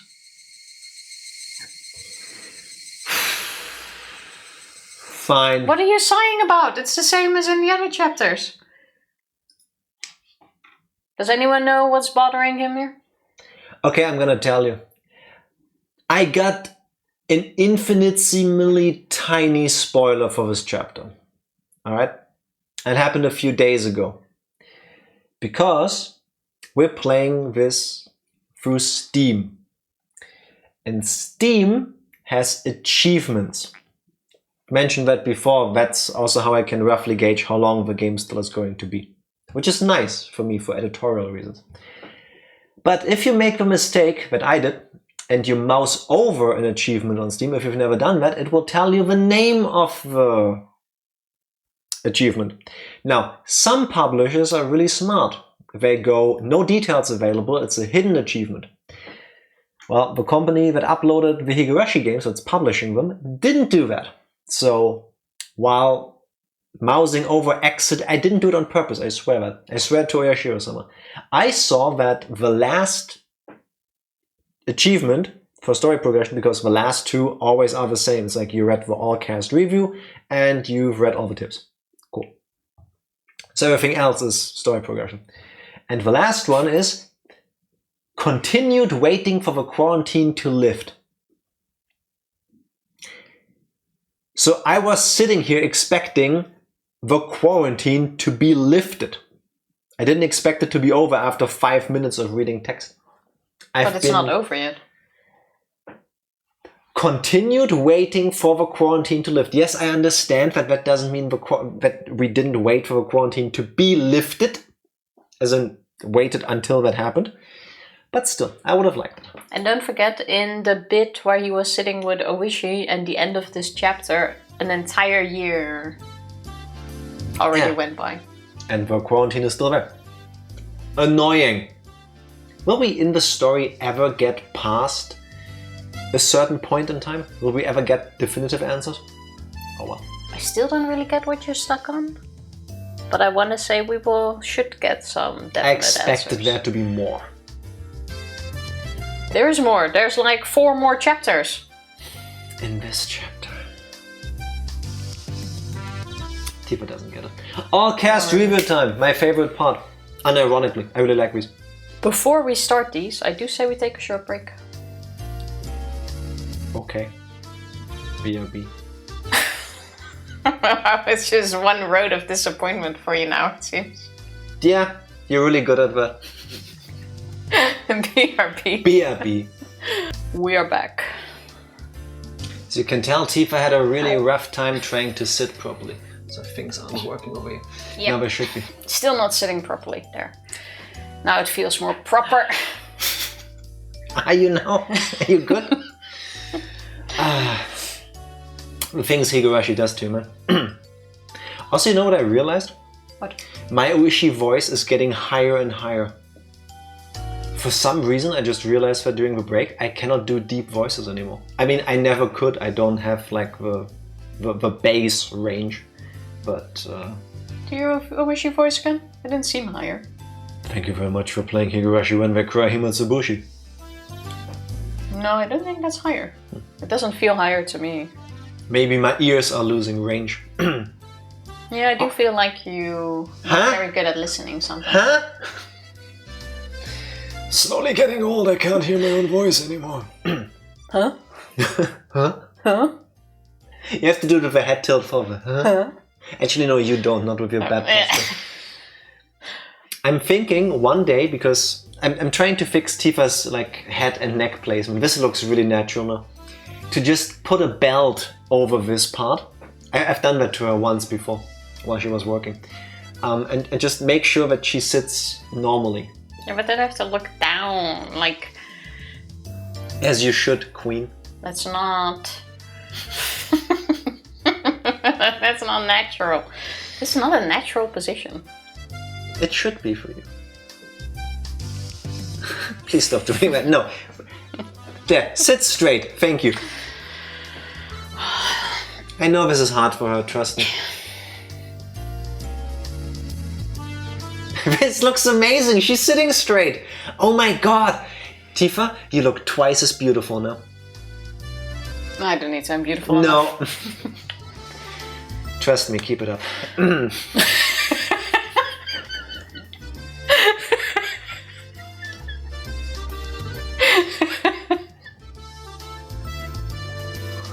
Tifa, sit like a human. Thank you, Psycho, for agreeing with me. I'm gonna get new chairs. Now I'm putting my arm behind her back as lumbar support so that she can't go. Huh? Yeah, I'll sit straight for a moment. Not for a moment, for the rest of your life. This is a complete... Click. I don't know if you're aware, but you're not not heavy. No, forward. Do your back straight. Come on. People even help you with a redeem. Now you have to do it. Look at how straight I'm sitting. Tifa, I can see that you don't. A little bit more Yeah, forward. but you're not very straight yourself. Mostly, though.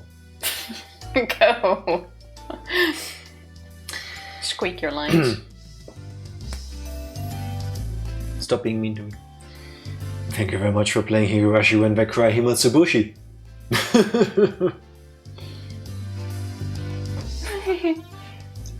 I'm sorry, she's trying to copy Oishi. You have to laugh like me. Yeah, I tried. My oh my, no matter what anybody else says, I was the star of the scenario this time. On top of that, we added some nice jazzy theme music. If you can't laugh here, when can you laugh? What's funny about nice jazzy music? Anyways. Yeah. Jack made a joke! Anyways, so how are you all doing? Hasn't there been too much of you lately, Oishi? I agree. Huh? What do you mean by that? Rika-san.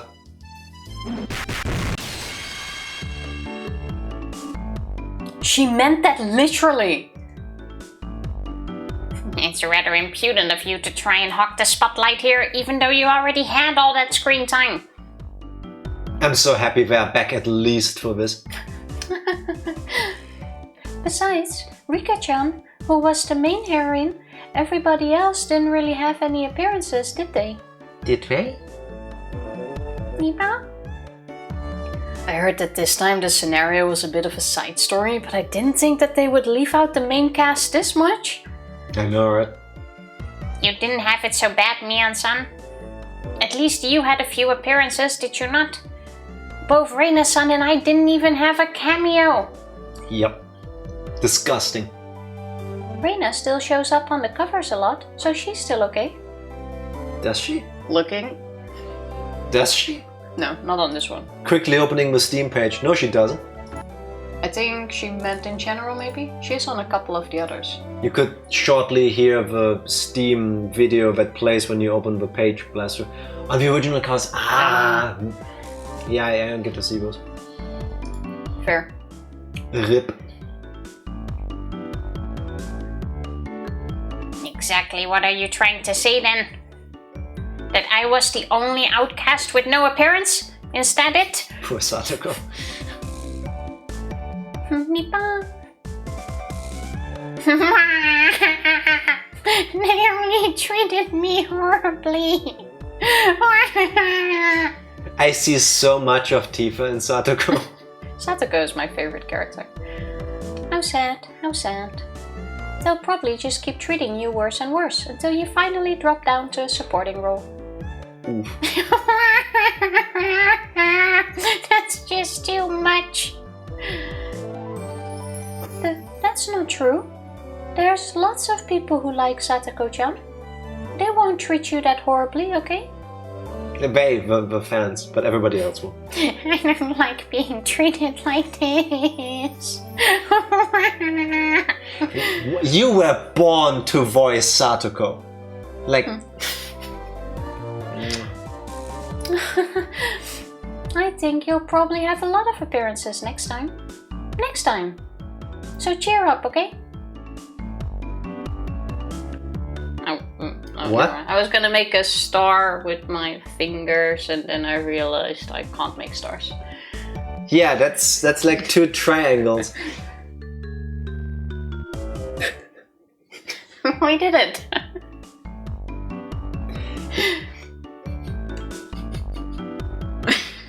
What the hell am I witnessing? Gang signs?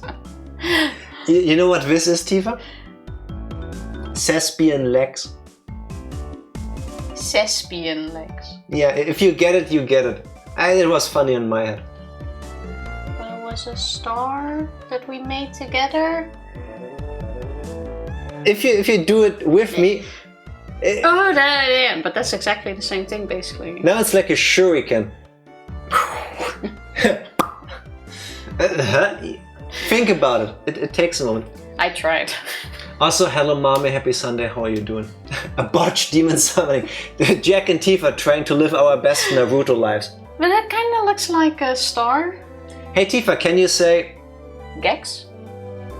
Can you say it in Dutch? I don't even know what a Gex is. Gex is a gecko-like mascot, I think originally intended for the 3DO, which failed horribly. And I've played some of the games when they came out when I was younger, when I was a kid. And I've been thinking about playing those on stream, maybe for a solo stream once. And I didn't remember anything about them really, so I looked them up on YouTube. And especially the N64 PlayStation 1 ones, I think, they have voiced lines. And they are definitely a product of the time. They can be kind of racist by today's standards, I think. Gex. Gex. Yeah, Gex, Quickly enter the gecko. Checking what that looks like. It's a gecko in a suit. He's a wacky, TV-obsessed gecko, yes he is. Now we have more proof of how gullible Tifa is. Tifa also didn't understand Sespi and Lex, so... That looks very... I still don't know what that is. That looks very James Bond, but gecko. Yes. That's the point. Oh yeah, they even do the... Yeah. The thing there. The James Bond shot down the barrel thing. Yeah. And one of the title screens. Oh, that's supposed to be a barrel. Yeah. I think. I don't know. I always I'm thought not it was like Bond. this sort of picture thing that can close. Also possible. I don't know. I've never been James Bond. I wouldn't know. Okay. But I can say I've never seen Gex. Doesn't ring a bell, at least. What? I will explain all of this to her afterwards. Oh look, Mion is trying to say something. But I'd heard that this scenario was supposed to be somewhat of a bonus story. But is it really? I think that things kind of got complicated. Yeah, they did. As in every chapter. The story was difficult for me to understand. Yeah. What I found the hardest to believe was that the year before the string of mysterious deaths, Rika-chan already knew about them. I find this easier and easier to believe as we keep going. Yeah, I have a feeling the supernatural part in all of this is going to be Rika. It is a supernatural sort of. But I still don't understand why Mion was talking like she's being possessed in chapter 2. Let's talk about this after the all-cast review. Which means all the incidents were part of someone's scenario. That's a pretty important piece of information. Of someone's scenario? Yeah, would a 5-year-old set up a string of murders? Yeah. Yeah, what? Not every... I'm not saying every 5-year-old is a murderous maniac, but I'm saying, unfortunately, there are some 5-year-olds who are murderous maniacs. Yeah, like not young Jack, but young Bob. Yes. Also, you're not sitting like a human anymore. Yes, I am. Yes, I am. It's probably because I'm a shrine maiden, so I know the future from Oyashiro-sama's divine revelations. For somebody like me who believes in the theory that it was the work of human culprits, I'd like to deny that.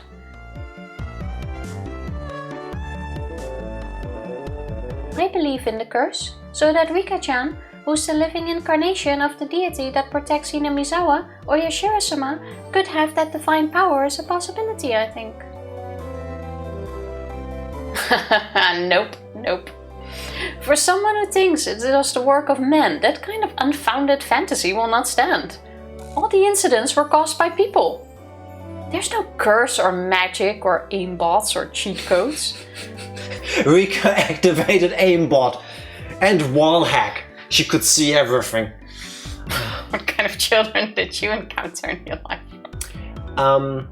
Thankfully I've never encountered a person like this, but I want to say we've all read stories before of where, like, usually later on in their life somebody does something fucked up, kills somebody, and then they get brought in front of a judge and stuff, and then they do like a psych eval thing, and then we learn that actually Billy Bob, who has been found to have murdered somebody, was known in his family as the odd one out, and when he was 4 he already strangled the goats on the family farm, and everybody just covered that up, and you're thinking to yourself, so basically your family gave birth to Satan and you never did anything about it. I mean, I wouldn't know what to do about that either, but if we had a kid and at like 3, 4, 5, whatever, the kid would go, "Mommy, can we have a cat? Because I want to skin them and take out their heart and watch it slowly stop beating in my hand as the light fades from its eyes." I'd be like, first of all, no. Second of all, you are going to meet a new friend. This is therapy person. You will meet this person probably at least twice a week because we want to understand why you're saying these things. Easier said than done from an outsider perspective, of course, but I fully believe that some people are born evil and there's nothing the family could have done. I don't blame them, but I blame them if they go, "Oh yeah, no, we know that he regularly hunted and killed small animals in his room." Yeah. Yeah, I think once you have a kid that at a young age enjoys killing animals, I think you can already set yourself up for future serial killer material. Yeah, that's what I'm saying, like, get help. Get therapy and stuff. Again, easier said than done, I understand, but still. It would be wonderful if I could use magic, though. Rika is a little magical girl. That'd be so cute. Nipa. Sailor Moon. I was expecting you to... Oh. Magic. Okay, everybody. Tifa would like to make a toast. That was the sound of my magic. Oh, sorry. Tifa has clonk magic. She can hit things accidentally.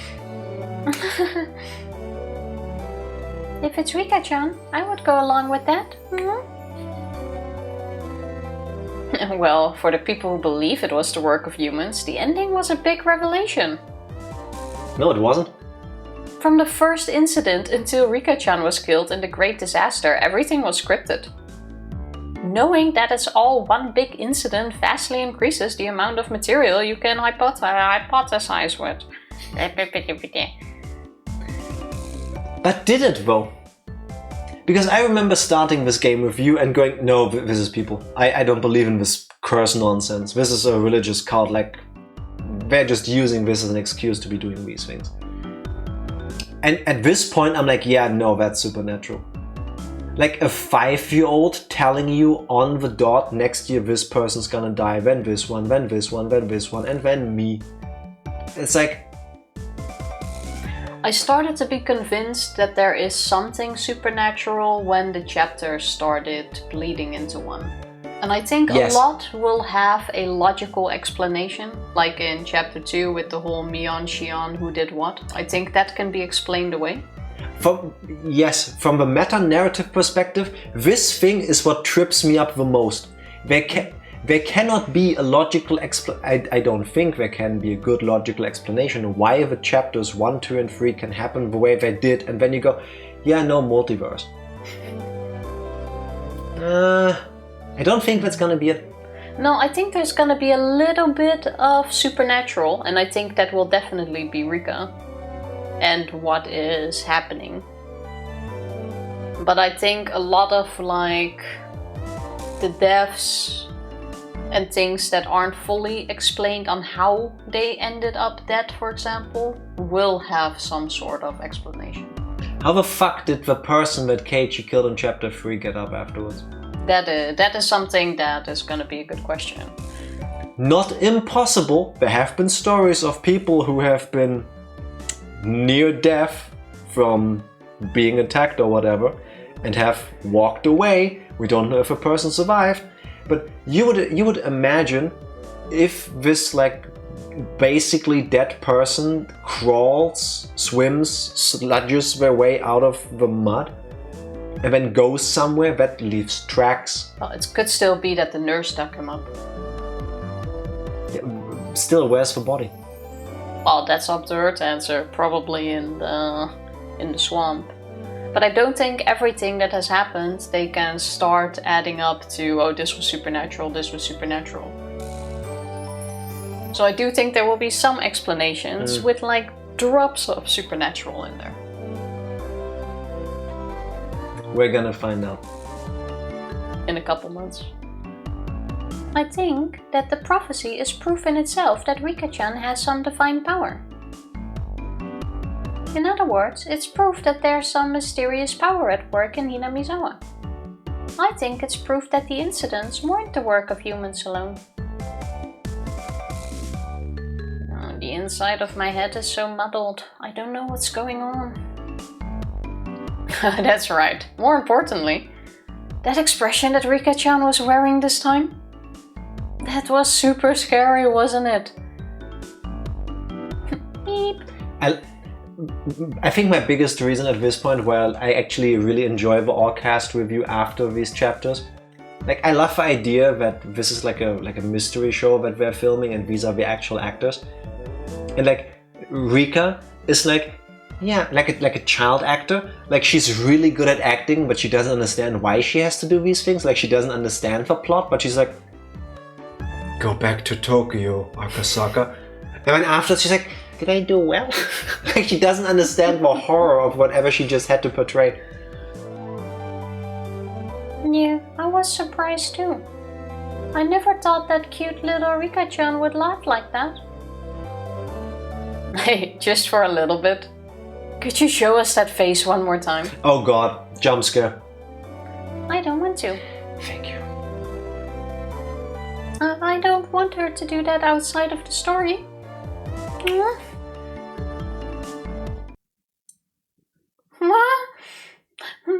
What is this? A blackout? Nobody move. Any weird movements and you'll come face to face with synchronized Gatling guns, multiple honing missiles, and be cut up by laser sabers for the finisher. Satoko? What's the meaning of this?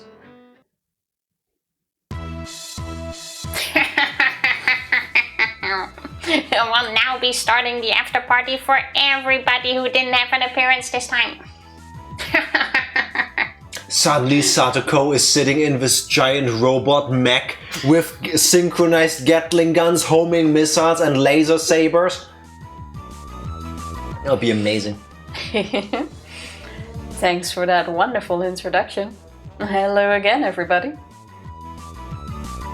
I didn't think that I'd have an appearance here of all places. I'm delighted though. Satoko-chan, thank you.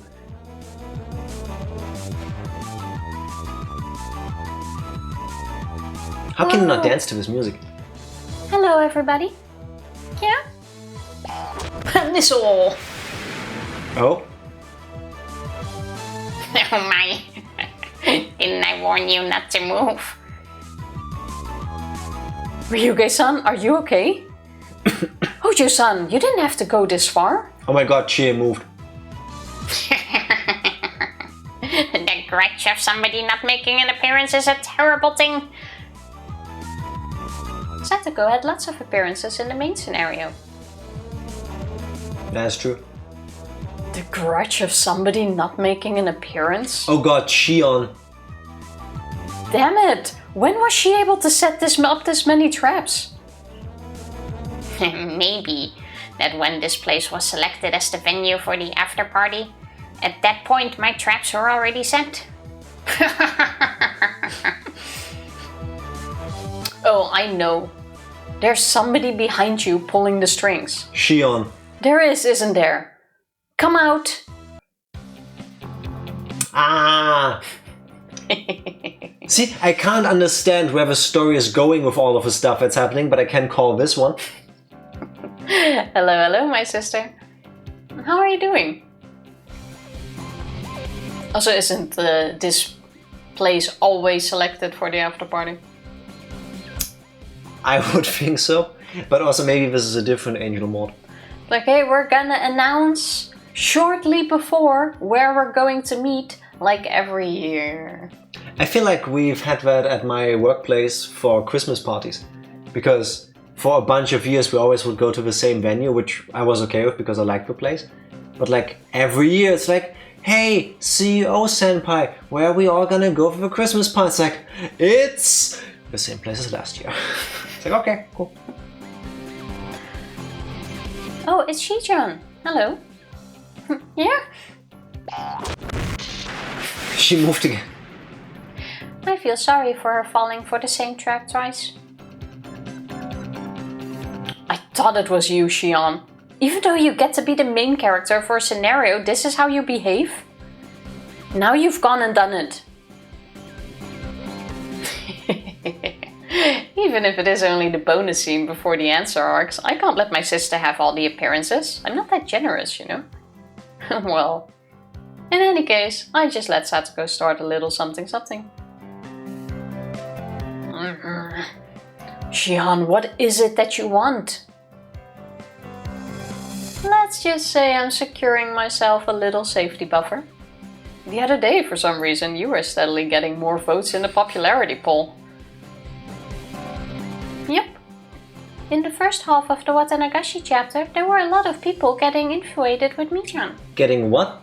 Infatuated. Didn't even break character. When your malicious side made its appearance, all the players finally started noticing my charm. Yes. Yes. My chair agreed. Satoko also earned a good reputation during the Tatariko Roshi arc. Totally in character. Reina and Rika-chan have a strong baseline of support. Your popularity has long since faded away. That's why I thought I'd take the time now to crush you and Satoko, who've been getting too many votes for my comfort. So I came up with this elaborate plan. Shion-san, what did you say just now? You're going to crush me as well? You're a little slow to notice, aren't you, Shorty? Here you go.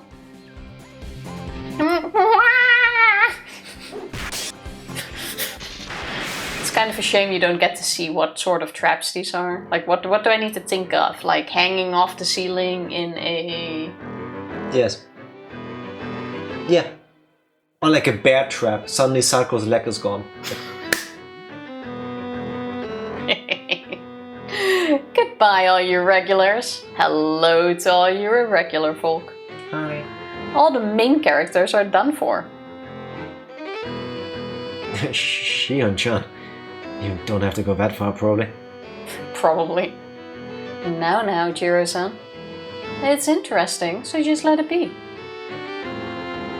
The number of appearances for the both of us is going to go up, you know. Jiro-san, do you not like being by my side?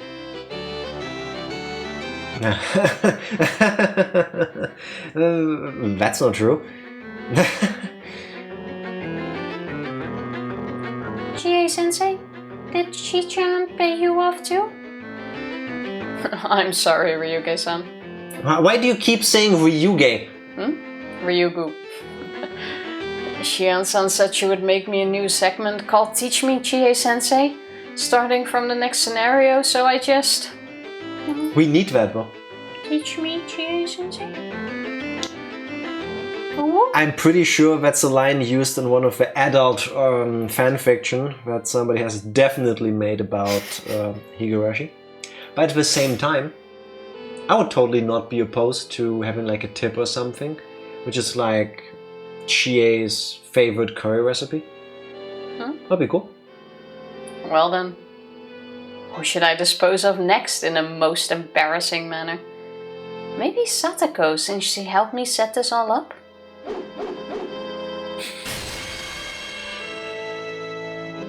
Keiichi.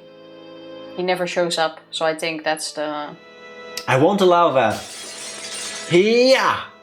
Oh. Coach! He seems somehow reliable for once. I, Kyosuke Irie, shall not allow any I, Kyosuke Irie, shall not allow any aggression against Satoko-chan. I may also just be a supporting character, but don't think you can persuade me so easily. No. Then you're saying you want to withdraw from being the lead in documentary Satako's maid training dress-up chapter that we planned on filming after this? Shion-sama. Like immediately. Shion-sama, I, Kyosuke Irie, shall follow you to the depths of hell. That was fast! Yeah, well then. Understandable, I guess. With this, I'm holding all the cards. Even in this after-party scene too. I'll have everything proceed as I see fit.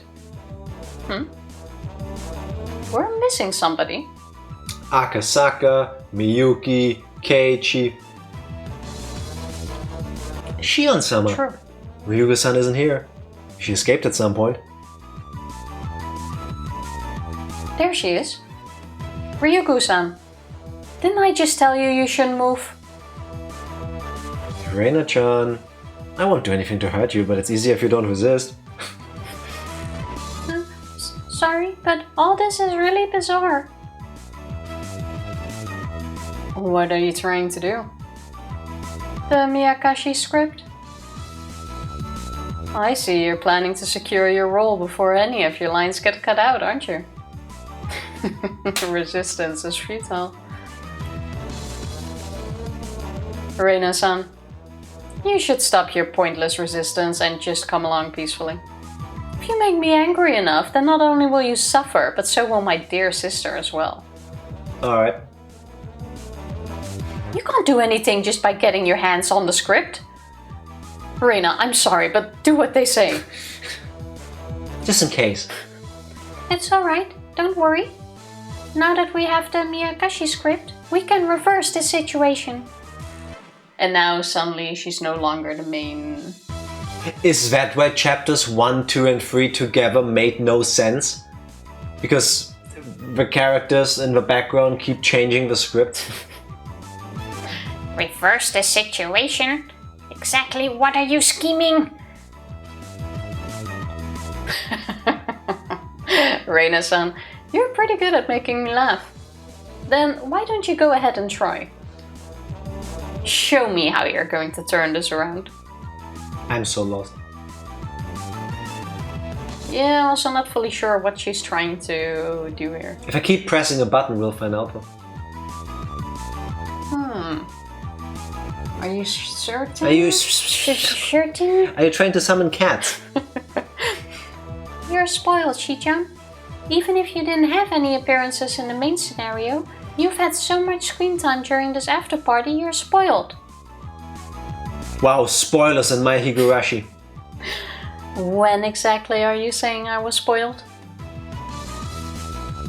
You don't understand, Shi-chan. Even if it's just the after party, you still have an appearance. You also appeared a lot in the previous scenarios. There's somebody who resents you from the depths of hell, who can't forgive you. Listen, can't you hear it, Shi-chan? Keiichi! That's right.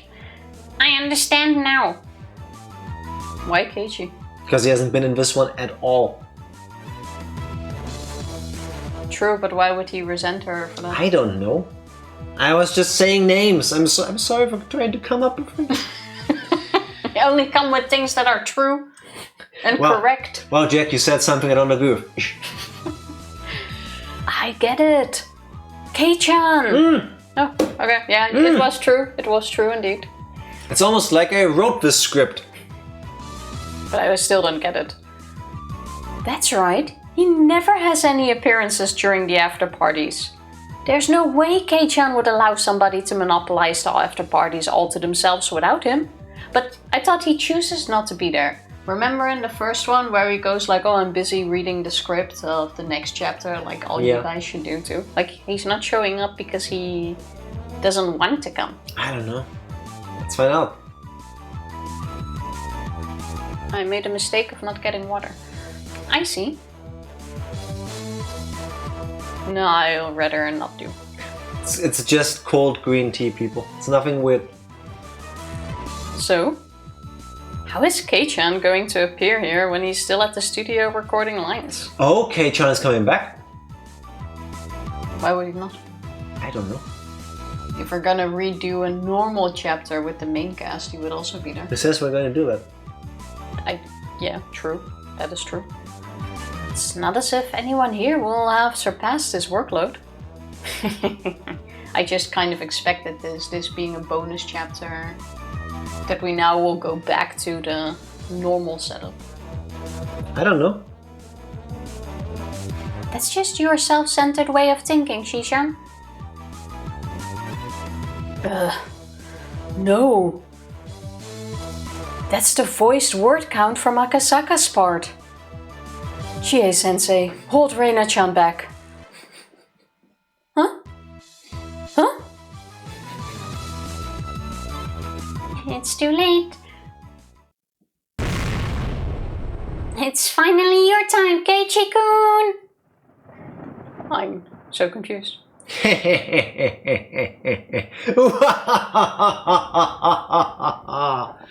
That voice is Kei-chan?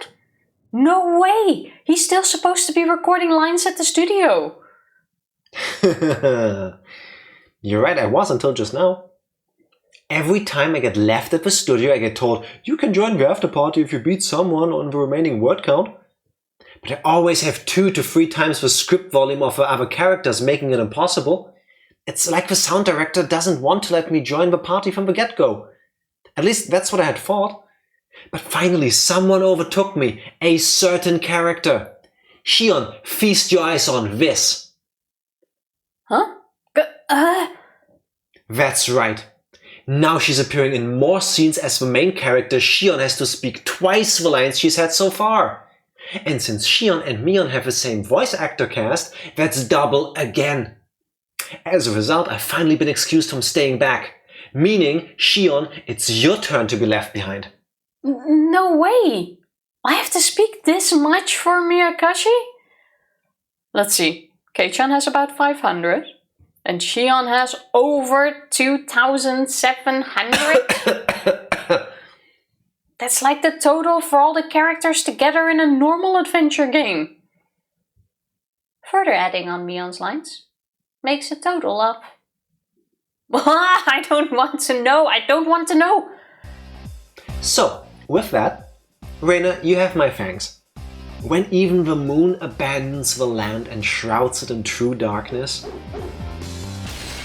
the demon lord of the darkest black, Keiichi Maebara, shall appear. That's probably Reina. I see. If it's like this, he can appear even if he doesn't have any character art. There's no character or background art, so it's really easy on the production staff. Shion! You act like you're the main character in a tragedy, but from... I got excited. Shion!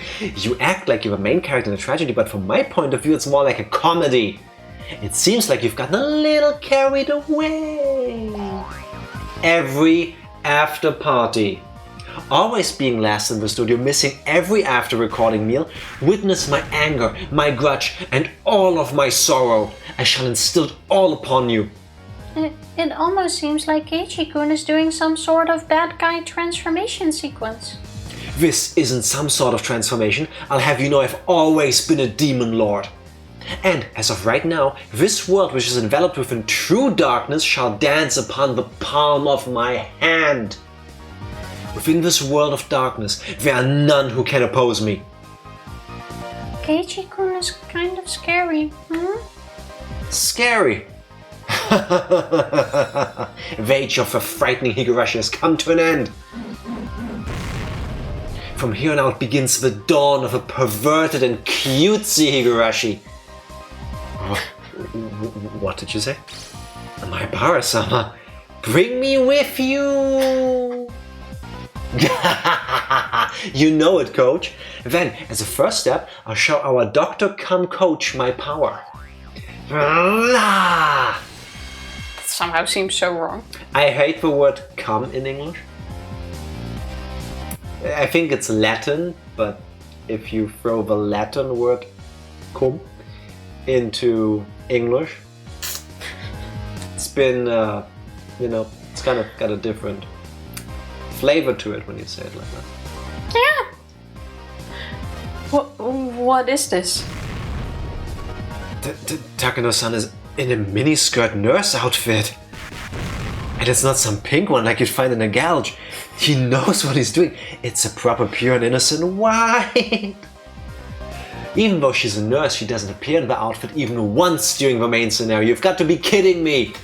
Well then, on to the next target. Reina? This hasn't changed the situation at all. It's just turned into a different type of crisis.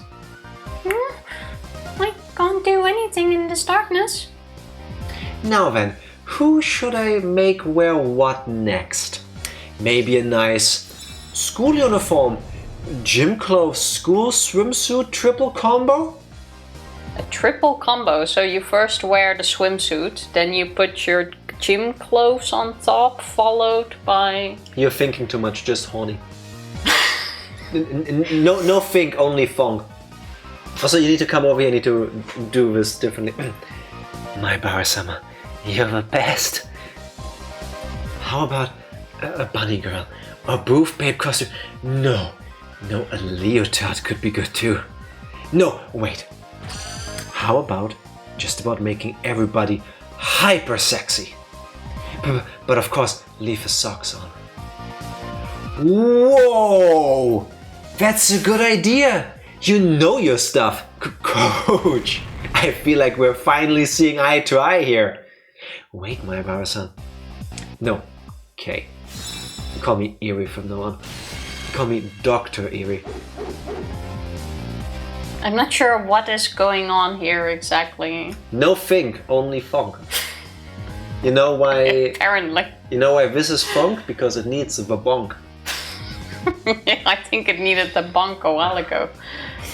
Oh, it's not gouge. I guess it's a galg. A galg is a gal get game, or as we'd call a dating sim. Oh, so Tifa is a gal go because I gal got her. It's a past tense.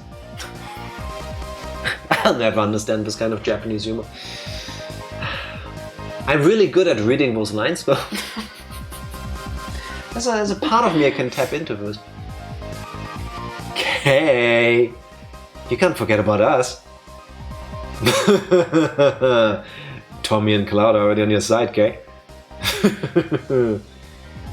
Tommy, Cloud, we're all finally here. The Elite Four have arrived. Suddenly Nintendo lawyers jump through our window. Finally. With Kei at their head, the evil Elite Four made their grand entrance. With a complete darkness, the Demon Lord of the Darkest Black, Keiichi Maebara, was finally able to reach the surface world. His magical power was without equal. In this darkness, nobody could stand against him. All must bow. Will the heroines be unable to escape this darkness and be forced to submit to the will of a Demon Lord, forced to wear embarrassing outfit after embarrassing outfit, being used as life-size dress-up dolls for all eternity? Let's create more. By the way, the school swimsuits are the classic type, right? I won't forgive you if you have a competitive swimming style. Damn it! Shion! Thanks to you, it ended up like this, so do something about it. That's alright, sis. Kei-chan isn't the only one who can unleash their true power amid the darkness. Huh? Did we have such a convenient ally? You're rather impertinent, Shion Sonozaki. Also, if you were expecting help from the principal, that's too bad. This is the ultimate desire of young men. If you call yourself a man, do your best is written on this nice little authorization slip here. Of course, you won't be able to rely on the newcomer Akasaka-san either. He's been on a private couple's hot springs vacation with his wife's family set up for them since yesterday. He's been on a private couple's hot springs vacation his wife's family set up for them since yesterday. In other words, all the bases are covered. You're so naive, Kei-chan. Even characters who have art are able to reveal their true form in the darkness. Chie-sensei. That's how it is, Maebara-kun. It's dark, so I can't really tell, but it seems like Chie-sensei's outfit is different. What are those? Are those swords in her hands? They couldn't be. The Any more than that is a secret. Nipa? Maebara-kun. That was just a little too much mischief on your part. The church can't overlook any more than this.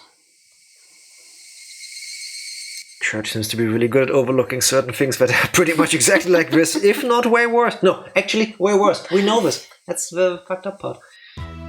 Wait a minute. This here, there's no way, right? That's cheating. It's against the rules. Hey, she can't do this, right? Wait, you can't use that big one? Huh? Her arc drive has startup invincibility? The 7th hole...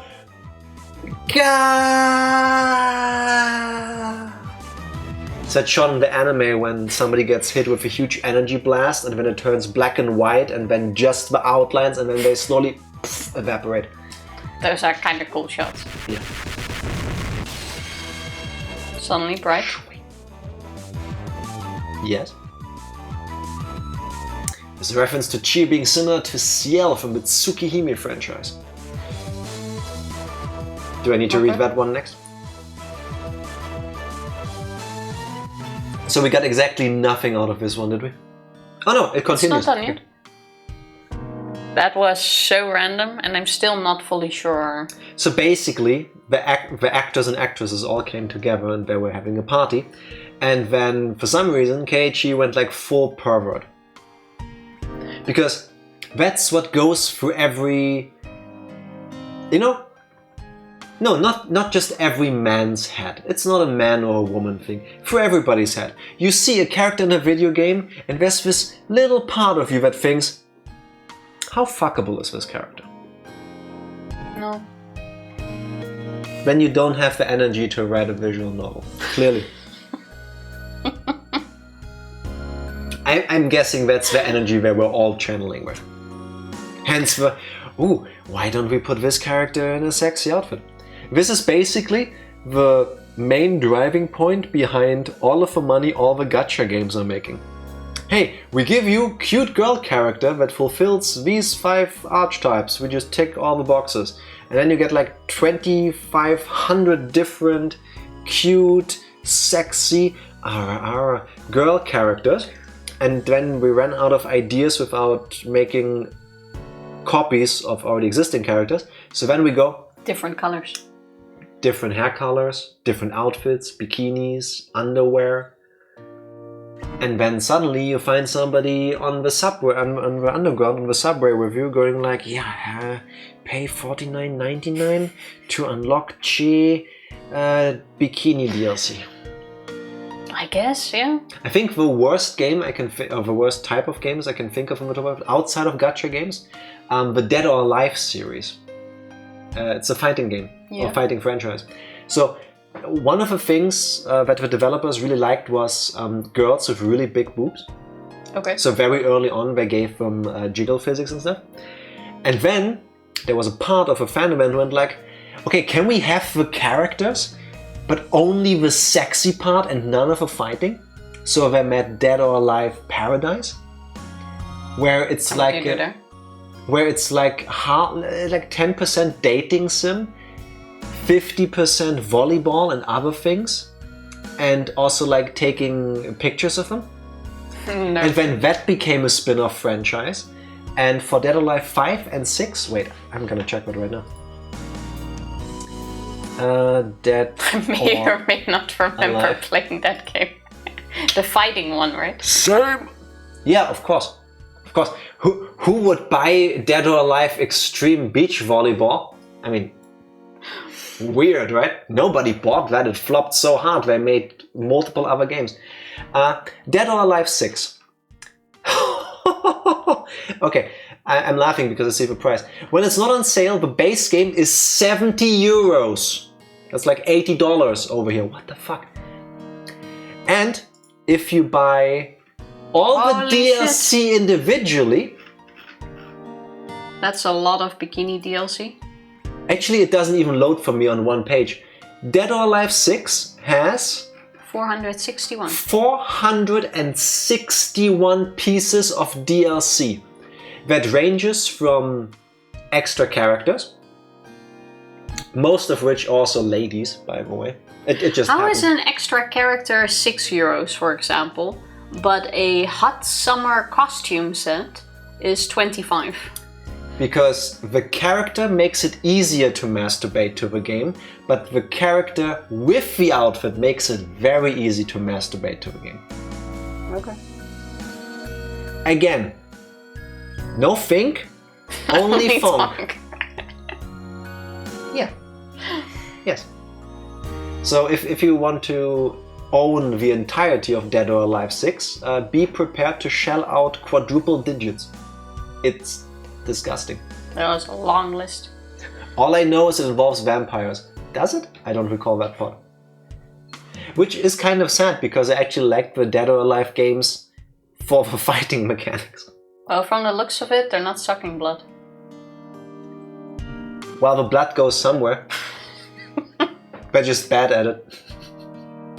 Anyway, I'm guessing that's the entire energy behind the scene that just unfolded.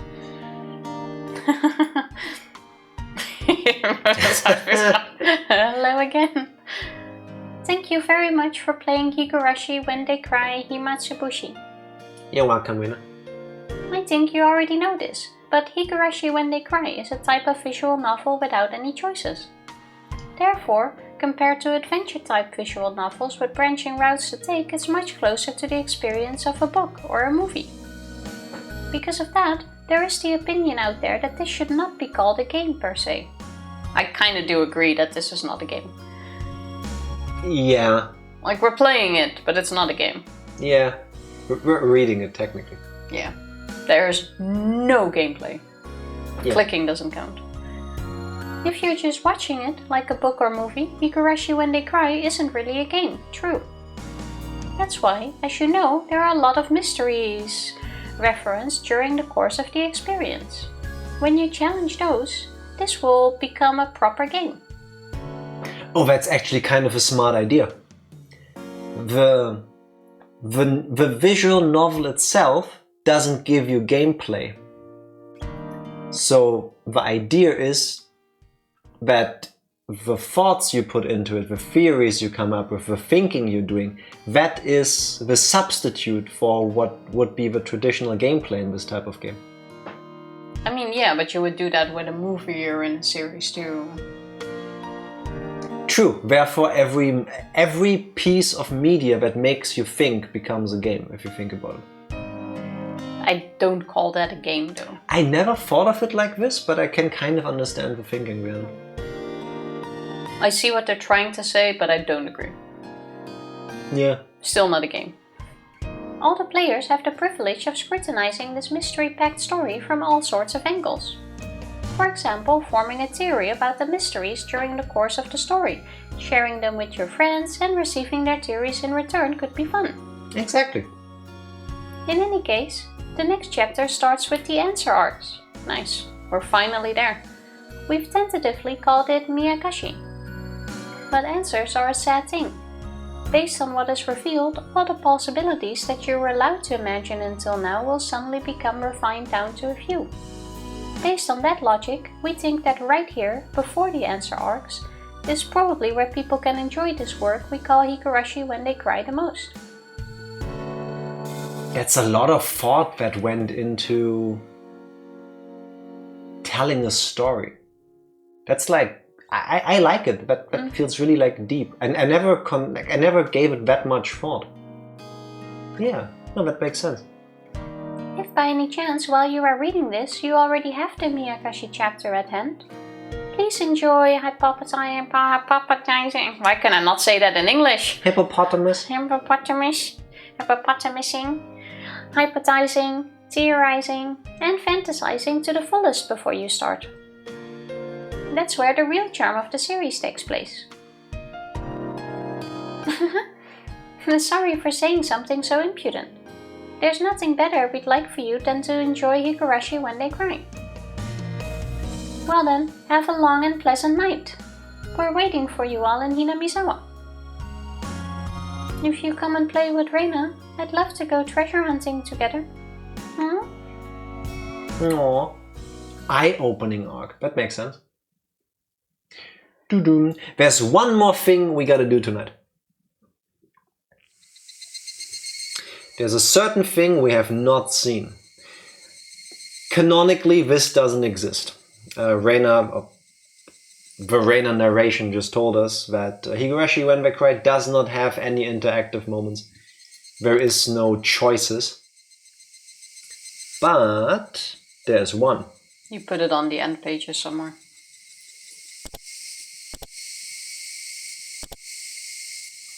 I'm a big fan of what ifs. So, reset your minds, everybody.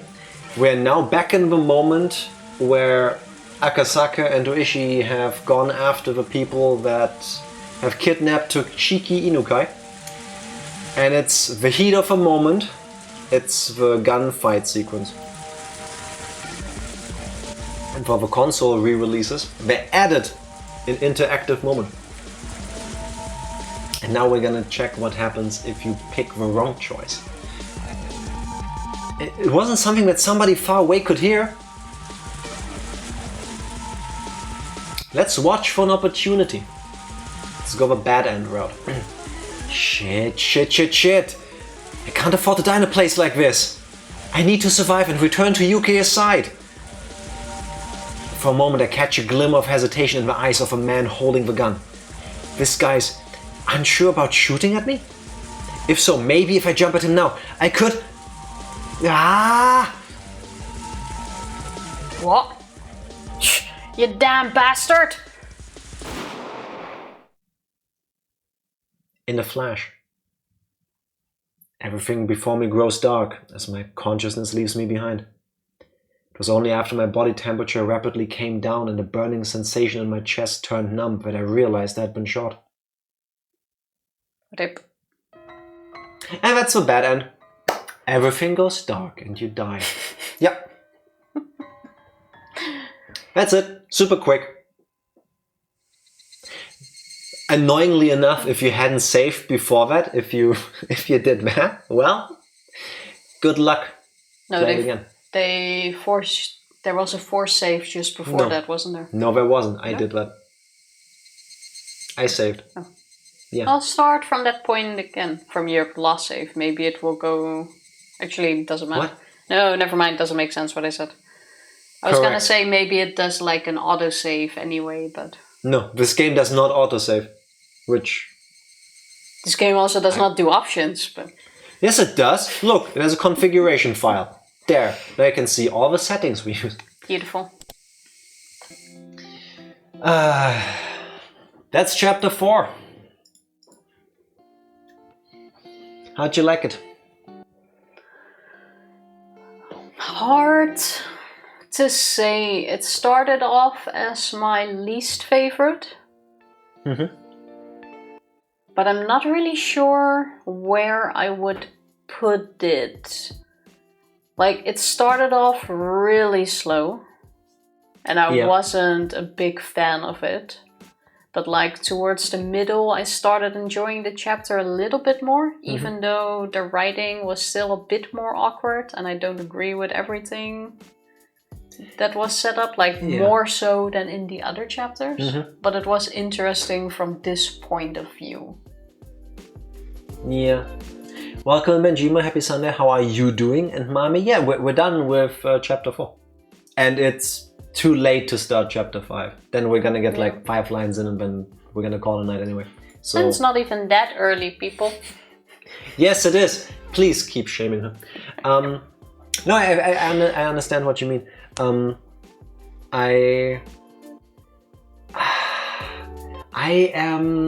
conflicted. I did and didn't like the character of Mamoru Akasaka.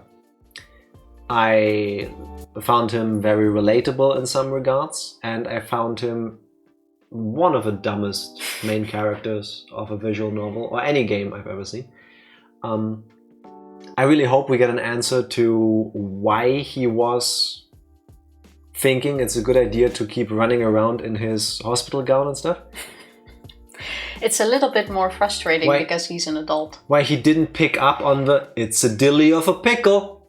No, that I can get. I saved that line specifically for when you were here, Benjima. That bit is understandable. No. I've said it back then, I'm saying it again. I would like it if the people that work in these situations, like investigative police work, pick up on details, because they matter. Yeah, but that is the one detail where I can think of, okay, it's not that bad, because it can just be a common thing. Also, it's completely normal that every payphone I go to has the line cut off. No, with that I absolutely agree. He shouldn't even have gone outside, because when he realized the first one was broken, he should have just gone in the room. Not broken, cut. Yeah, but the first one you can still go like, hey, it might just be broken. But, wait, now I can Google something. Symptoms of blood loss.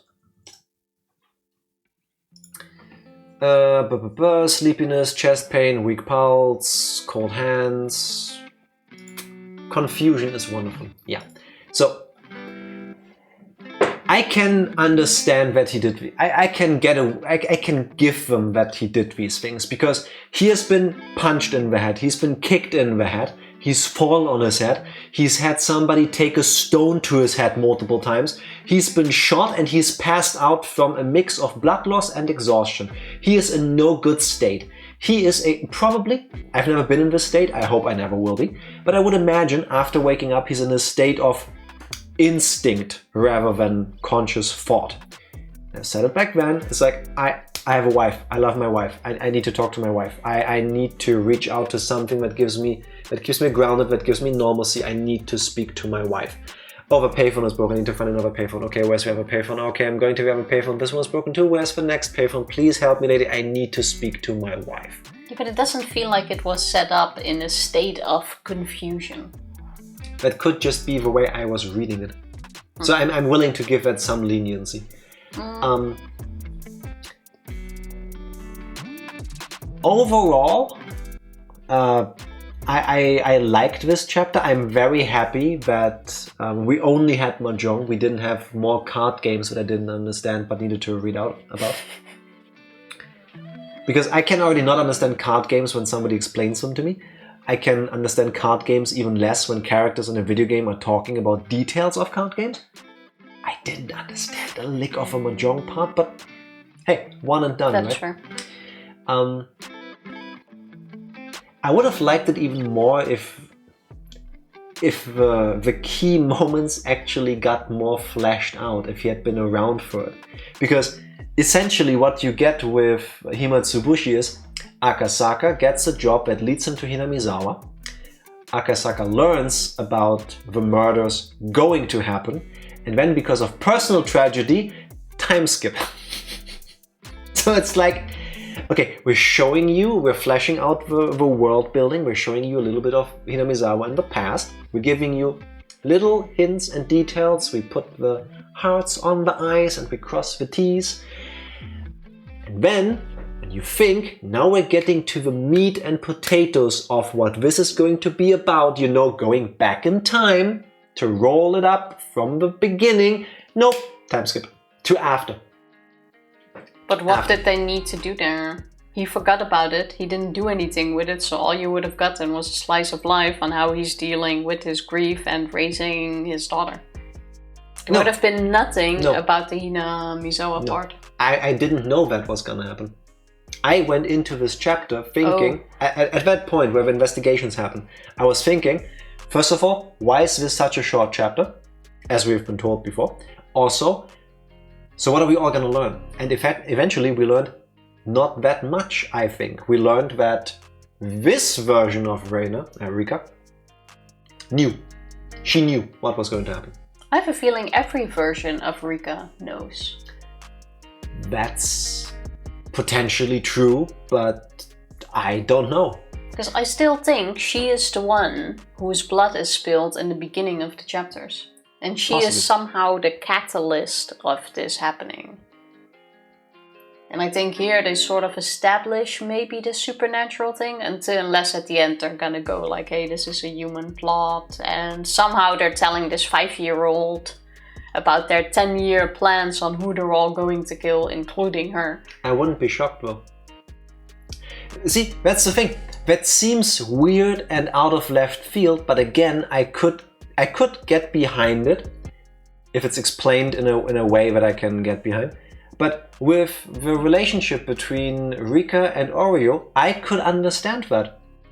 I would not be shocked if Rika is in the room when Oreo goes, okay, we have a dam being built and now somebody needs to die, and it's gonna be this person. Of course, she phrases it differently. I wish somebody would do something, plausible deniability. But I could understand why Rika, being smarter than other 5-year-olds when it comes to these things, would go like, yeah, okay, so next year it's gonna be her, then this, then this. What? That girl speak. Ultimately, what confuses me about this is, where is this going? Still, this has not been answered in any way, shape or form for me yet. Chapter 1. Who's the director? After true. That's also Mion a character. or Shion, we don't know. Shmion. After Shmion and Reina attack and inject Keiichi with a fancy super drug, they talk about a director. First of all, where did they get the drug? Why are they in on this? What's up with Reina and her giant hatchet? Who is the director? Chapter 2. When is it Mion? When is it fucking Shion? Well, that's what you need to find out, I guess. Or that's what you need to... Are they the same person, maybe? Are they... Maybe there's a third triplet. I don't know. We've seen them in the same room. They can't be the same. Why does Mion say she is possessed by a demon? What is with... I think that's not in chapter 2. What is with the hints that there's something with Keiichi Maebara's family?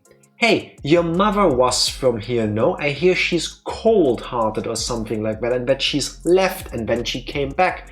Why? What's up with that? Was that a throwaway line to confuse me? Is that gonna come back to haunt us? Chapter 3. Was Keiichi now actually possessed? Was this all coincidence? Not causality, as in Keiichi caused these things, but coincidence. Other things caused the things to happen. And he just wished at the right time when the things happened, and he saw signs in that. Or was he actually possessed? Because so far we have, going in reverse order, Chapter 4, Rika-chan is possessed, assumingly, in some way, shape or form by what we assume is Oyashiro-sama. Yes. Chapter 3, Keiichi is possessed. Mm-hmm. And he gets, gifted, I don't know, the ability to wish death upon others. Chapter 2, Shmion, when she goes, you're not talking to Mion right now, you're talking to a demon. I'm a demon. Yeah. Chapter 1, Reina. Clearly Reina. Yep. So the only one missing possession is Satoko, I guess. Which I guess could happen in the next one. Could still happen. Because they said they would start with the answer arc in the next chapter, but that will be in 2 parts, if I understood correctly. No, that's not. That's what they said after chapter 3. They didn't say it now. They said Miyakashi starts the answer arc. Yeah, but first you have the arc with Shion, and That is after the that answer arc. comes the answer arc. I think. We For now, I will find understood out. it. We'll find out next week about that. But Yeah, but that means we're not going to get answers yet. But you see what I mean? There's so many questions. Why did Reina attack her schoolmates, break the windows, babbling about Oyashiro-sama's curse, or Oyashiro-sama? Why did Mion go, I'm possessed, I'm a demon? Why did Rika know these things?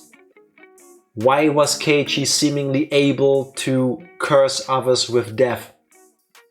Coincidence. How is it that chapters 1, 2 and 3 can exist? Because they have 3 very distinct things happening to the same characters. First part, questions arc 1 through 4. other part answers 5 through 8. So the idea of the next one is half and half has been not pulled through. Scrap. Oh, fair enough. I somehow understood it that the bit with Shion... Yeah, that's what they said at the end of 3. Oh, that's why I probably have it in my head. Yeah. You did listen for once. Nice. You retain information for a whole chapter. And now I can't retain new information because the old information is stuck. I hate it when it happens. My mind is like a big desk, and when the space is all filled up, it's like, well, what do I delete? Well, I'm curious to see how the answer arcs are now finally going to work. Like, is every chapter going to focus on another chapter, or are the 3 chapters just one big thing and it focuses on everything at once, basically? Or is it a new retelling of their school days? Or that, it could be that we're just going through it again, but with more details or from a different perspective. Yeah. Is Higurashi ultimately going to be one story from beginning to end that sometimes has like multiple things happening at the same time in different variations? Somehow. Or is Higurashi 8 individual stories? 4 of which make you question things, and 4 of which will give you potential answers to those questions you might have had. I am so confused. I'm really curious to see how they're going to do it. I suspect chapter 5 will just be chapter 1 redone. But then from Shion and Mion's perspective. Even though that also doesn't really make sense from Shion's perspective, because Shion wasn't a thing yet until chapter 2. She was there. Just because a character wasn't on screen doesn't mean the character didn't exist. Yeah, I know. I had to explain that to you. Yeah, but you said... At some point. Yeah, but you said you needed help now thinking, so... Yeah, but it doesn't make sense that the character who wasn't in there can answer what has all happened. But maybe that's exactly why this character can. Also, in chapter 3, why did I think she was supposed to be a prostitute, that was mentioned once. Why did she die? Who? The lady that lived with Teppei before he came back to Hinamizawa. She was the first one that found corpse. Found in the sewer, yeah. What's up with that? Why did that happen? Is this completely unrelated? Is this just to get us into the story? Pure association. What? What's pure association? Just based on only that. Oh, okay. I don't know. Well, I'm curious to see how we will get answers. And I hope it's not going to be in a confusing thing. Wait. I hear thinking. I'm writing this down. Prediction number 29. Now, what's the date? 12th. Chapter 3 starts with the corpse. Chapter 3 starts with the corpse of the prostitute lady being pulled out of the sewage. Yeah. And that is actually Reina-chan. No. Maybe everyone is Reina-chan. No. That's what unclogs the waterway that triggers the volcanic eruption. But the volcanic eruption was in chapter 3. Oh yeah. That's the end of chapter 3. That was weeks before. Yes, so? And that was through a normal sewage pipe. So? Well. What all goes into that sewage pipe? Yeah, if we go with what Akasaka said at the end of chapter 4, all the water, like all the thingies of water, swamp, rivers, wells, all the water that comes to the surface is connected somehow, right? Because it is, I guess. What if that corpse being, I don't know, like flushed out and then removed from the sewage, I think it was like a sewer, right? They pulled her out of the manhole. Caused a chain reaction. What if somebody dumped the corpse of a lady into the water? Then she traveled down whatever waterway until they found her. And by that, this caused a chain reaction. I mean, it seems a bit weird because it's a Butterfly pipe that effect. is used every day, where things get flashed through every single day. Not human-sized things.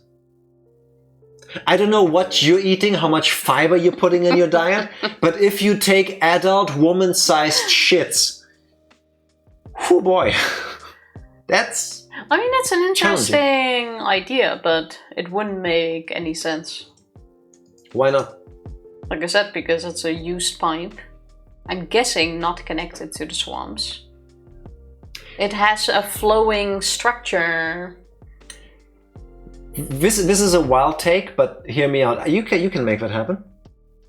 On New Year's Eve, actually, here in Germany, in Berlin, the capital city, I forgot where exactly up there, a water pipe broke on New Year's Eve. Just randomly, it burst. It was an old Wasn't that pipe. because of fireworks? I don't know that. It broke. What if something caused the wear and tear on the old pipe to suddenly go, okay, I've had enough. You just said, wasn't it because of the fireworks? Nobody throws the fire, as far as I'm aware, nobody threw the fireworks into the water pipes. What if somebody dumped the corpse into the sewage system? That caused a blockage. That caused pressure to get bigger. And somehow a part of it cracked, water got somewhere out, it diluted the ground somewhere, and then poof, volcanic gases actually get out. Well, like I said, it's an interesting idea, but then it took, after removal of the body, then it suddenly took weeks, Yes. if not months. Days. It was days. There were no days in that. It That was entire days. chapter was not days. Yes, it was. It was maybe a week and a half. Was it really? Yes. We even talked about that in between. Was like, we were like halfway through chapter 3. I think it was like, yeah, 2 days have passed. Yeah. It was all relatively narrow in a timeline. Don't have. Also, there is another pipe connected in the story with a corpse. The place where Keiichi buried Teppei. When the police shows up and they dig for the corpse, all they find is a drainage pipe. Yeah, which is just a small pipe.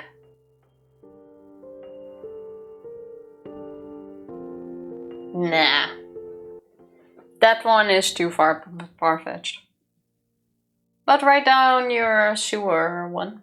Oh my god, imagine. Keiichi kills whoever that person was in the end, buries him right there on the drainage pipe, and that somehow, some stupid butterfly effect thing, causes the pipe to do a thing, which causes pressure to build up, which causes a water pipe to break 5 towns away.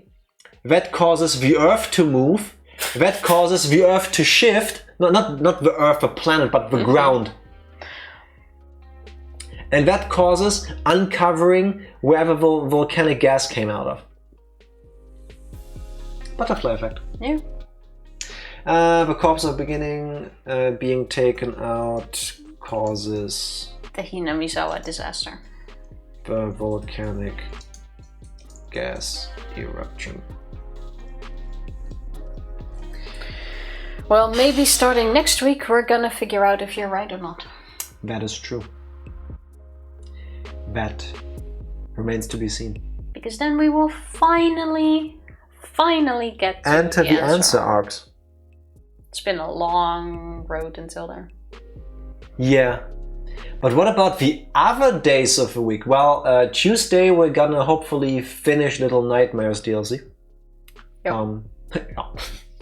Then I'm guessing Wednesday is going to be another trip down Jamboree. Yeah, we did say we would still do a Mario Party run. And we haven't seen all the boards yet. And then Friday, Sunday is gonna be Higurashi When They Cry. How? Chapter 5? Mayakashi. Need to gamble my fucking money back. See, there you go. We have a chance. we have to do another Jamboree stream. And yes, I will never say it any other way because I'm gonna make it a thing. Nintendo, hit me up. You know where you can find us. I want to say right now, you'll be able to find us with Skinner. It was like a... That was not the smoothest segue you've done. I thought that was kind of smooth, actually. Tifa would like to induce the end of his stream, and as it happens, Skinner is streaming. He is still playing Lorelei and the Laser Eyes, after making some amazing progress just yesterday, I think it was. Was it yesterday? The last time he streamed the game. I still have no idea how far he is in that game. I cannot tell. I would think nearing the end, whatever that means. It's similar to experiencing us playing a visual novel where it's like, technically you're 5 lines away, but with your tempo, it could be 5 minutes, it could be 2 hours, nobody knows. It's hard to say with a game you don't know either. Yes. But I would never be able to finish that game anyway, because I'm not smart enough. Plus the game is puzzle heavy as fuck, so... It's for smart people. Yeah. I feel like maybe at some point we could play it. It's not planned. Maybe. Heavy maybe.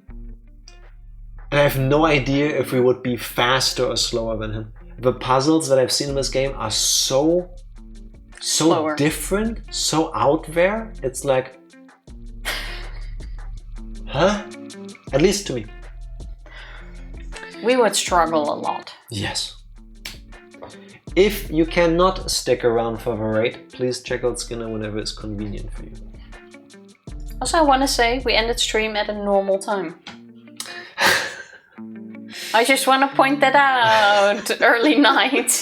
No, not early night. How are you still hung up about that? I'm just saying. Tifa, why does it bother you so much? It doesn't. But you were as well during the break like, oh, now we're gonna finish stream early. No, we didn't. I'm just saying. Yeah. I'm just saying. I'm just saying. There's a certain length I would expect a stream to have. It's like an hour at least. Size matters. Length matters. An hour. Fuck off. That took you a while. Yeah, that was so disgusting it took me a moment. For a podcast, maybe. For what we do, where we babble for a bit in the beginning for however long it just happens, and then still play a game? No. Tifa, please press the button before the timer expires. Thank you everybody for witnessing the end of Chapter 4 of Higurashi with us. We'll be back on Tuesday with a thing I said earlier. Please stick around for it if you can. We'll see you next week. Bye! Bye! Thank you.